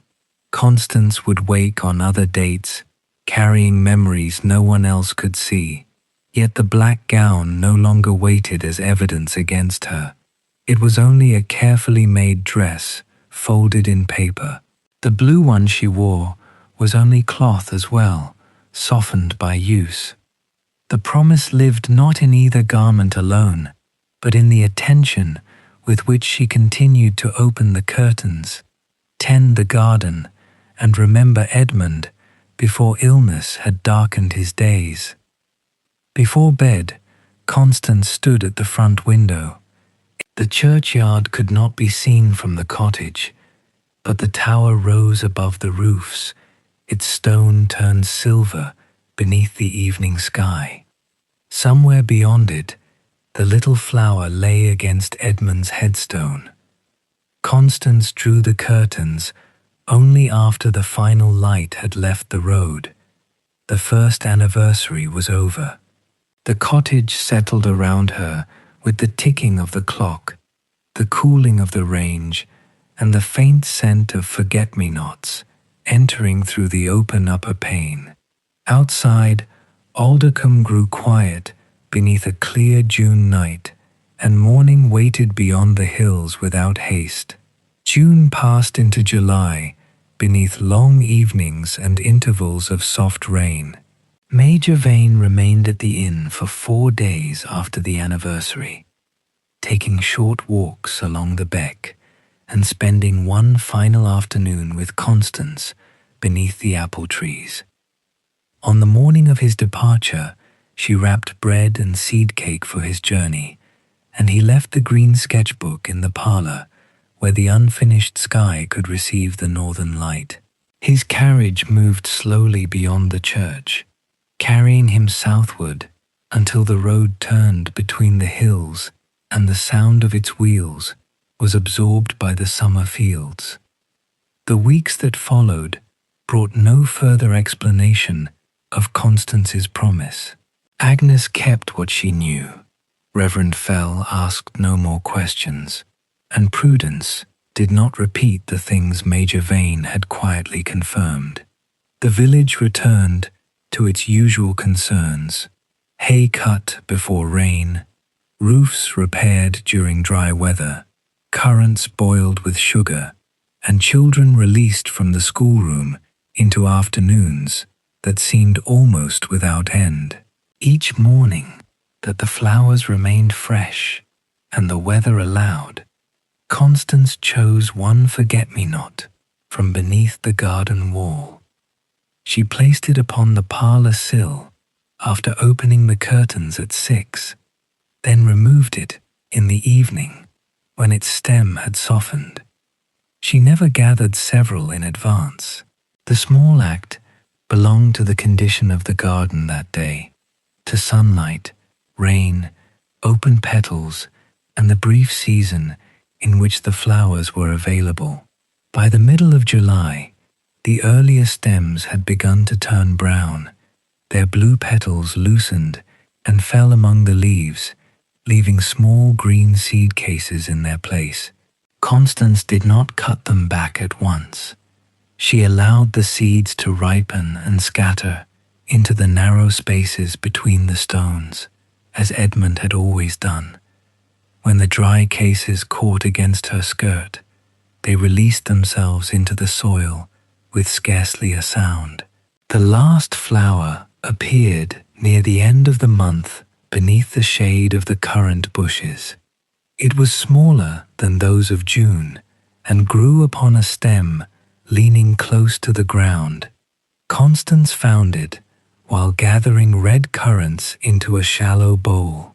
She moved the leaves aside, saw the 5 faded petals, and left the flower where it stood. That morning, the parlour sill remained empty. The little blossom lasted 2 more days in the garden. Then a warm wind crossed the valley, and when Constance looked again, only the bare stem remained among the leaves. She touched it gently before returning to the kitchen with her bowl of currants. Summer did not end at once. It withdrew through a series of nearly imperceptible changes. The grass along the lanes lost its bright June colour. Dust gathered upon the lower hedges, and the churchyard yews cast longer shadows by late afternoon. At the market, strawberries disappeared from the stalls, replaced by plums, early apples, and jars prepared for preserving. Heather began to colour the upper slopes in muted purple, visible from Aldercombe as a faint haze upon the moor. Constance's garden changed with it. The climbing rose produced a second, smaller flowering. Lavender dried upon the stems, releasing its scent whenever her apron brushed against it. She lifted onions from the soil and laid them upon sacking beneath the wash-house eaves. Beans were gathered into her basket, their pods cool and smooth against her hands, while fallen apple leaves collected in the corners of the path. Inside the cottage, summer entered through household work. Constance boiled currants in a copper pan and poured the dark red preserve into warm jars. She covered each with paper, tied the tops with string, and wrote the date in a narrow hand. Lavender was cut, bound in small bunches, and suspended from a beam in the dry pantry. In the evenings, she stripped the flowers from their stems and filled linen sachets for drawers and cupboards. The parlor window continued to open at 6. Outside the forget-me-not season, there was no flower waiting to be chosen. Instead, after drawing back the curtains, Constance opened the wooden box in the lower drawer and took out the faded blue ribbon. She carried it to the window and laid it along the inner edge of the sill, where the morning light revealed the threads worn almost silver at one end. She did not arrange it into a bow. She allowed it to rest in its natural curve, the same shape it had taken after years of being wound around letters. For a few moments, she stood beside it and watched the village emerge into the day. Then she went to light the kitchen range, leaving the ribbon in the quiet room until evening. At first, no one noticed the change. A flower upon a white sill could be seen clearly from the road, while the narrow ribbon lay close to the glass and appeared only when sunlight touched it. Prudence Hale was the first to recognize what Constance was doing. One August morning, Prudence opened her bedroom window shortly before 6. The night had been warm, and the room held the closeness of sleep, feathers, and furniture polished with beeswax. As she fastened the window hook, she saw the curtains across the lane separate at their usual hour. Constance stood in the pale front room. She placed something beside the glass, smoothed it once with 2 fingers, and remained there while the first light reached the roofs. Prudence could not distinguish the object until several mornings later, when the sun shone directly upon the faded blue. Then she understood that the ritual had not ended with the flowers. It had merely changed its form. After that, others began to notice. Mr. Bell saw the curtains open while starting the bakery fire. Thomas Wren glimpsed the ribbon when carrying shavings from his father's workshop. Reverend Fell, passing towards the church before morning prayers, recognized the narrow line of color but did not stop to examine it. No one asked Constance about it. The village had once regarded her blue dress as a question requiring an answer. By late summer, the ribbon was permitted to remain simply what it was, a private object placed in morning light. Those who saw it did not know whether it had belonged to Edmund, to Constance, or to some earlier day beneath the ash trees. They knew only that it was tended with care. Prudence watched from her window more often than she intended. She had not yet apologized. Several times she crossed the lane carrying some ordinary purpose in mind, only to lose her resolve before reaching Constance's gate. An apology seemed to require language larger than the quiet injury she had caused, yet every elaborate sentence she prepared sounded less sincere than silence. One market morning, in the 3rd week of August, Prudence found herself again at Agnes Cray's shop. The window was open, and lengths of ribbon stirred faintly above the display. Agnes stood behind the counter, wrapping a parcel of lace. Prudence purchased no thread. She asked instead whether forget-me-nots could be planted after their flowers had gone. Agnes considered the question, then directed her to a nursery stall near the market cross. The gardener had several young plants in small clay pots, raised from summer seed and intended to establish their roots before winter. They carried no blue flowers, only low rosettes of soft green leaves. Prudence selected one whose leaves appeared strong.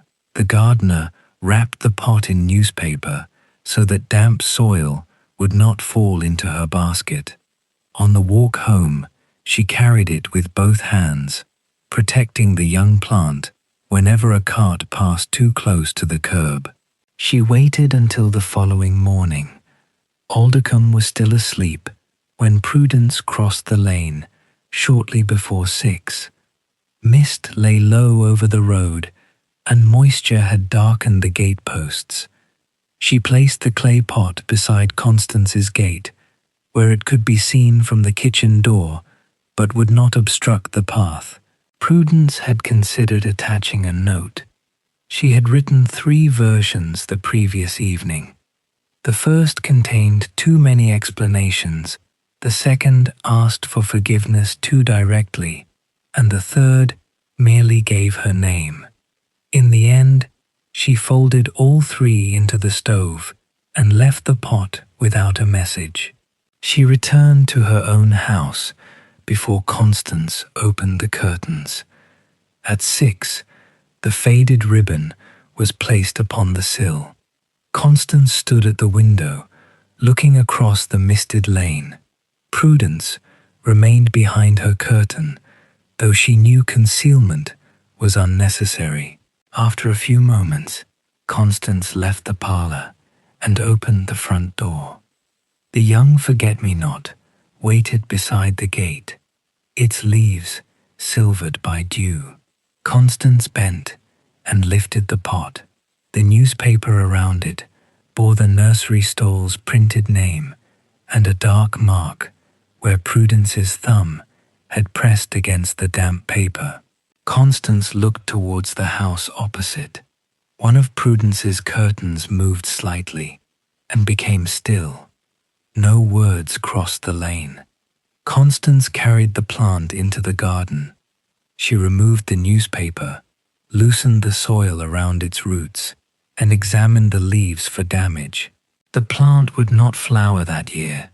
Its work during the remaining warm weeks would take place beneath the surface, where no blue petals could yet be seen. She chose a place near the lower wall, where morning sun arrived gently, and afternoon heat was softened by the currant bushes. With a hand trowel, she made a hollow in the earth, mixed in a little leaf mold, and eased the plant from its pot. Its roots were fine and pale, holding the soil in a fragile shape. Constance settled it into the ground and pressed the earth around it with both hands. She poured water slowly at its base until the soil darkened, then placed 2 small stones nearby so she would not disturb it while weeding. The empty clay pot was washed at the outdoor pump.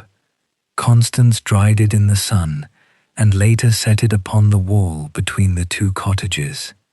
Prudence saw it there before noon. The pot remained neither returned nor claimed. It stood in the shared light of the lane, its purpose completed. Prudence understood the gesture as acceptance and felt no need to move it. Late August deepened. Apples ripened upon the oldest tree, their skins cool and faintly rough when Constance turned them in her hand. She stored the sound fruit on wooden trays and set bruised ones aside for stewing. Each evening, the house filled with the scent of apples, cinnamon, cooling jam, and the first small fires lit after sunset. One afternoon, Thomas came to repair the latch on Constance's garden shed under his father's supervision. While Mr. Wren fitted a new screw, Thomas noticed the young forget-me-not near the wall. He crouched beside it, looking for flowers. "Not until spring," Constance told him.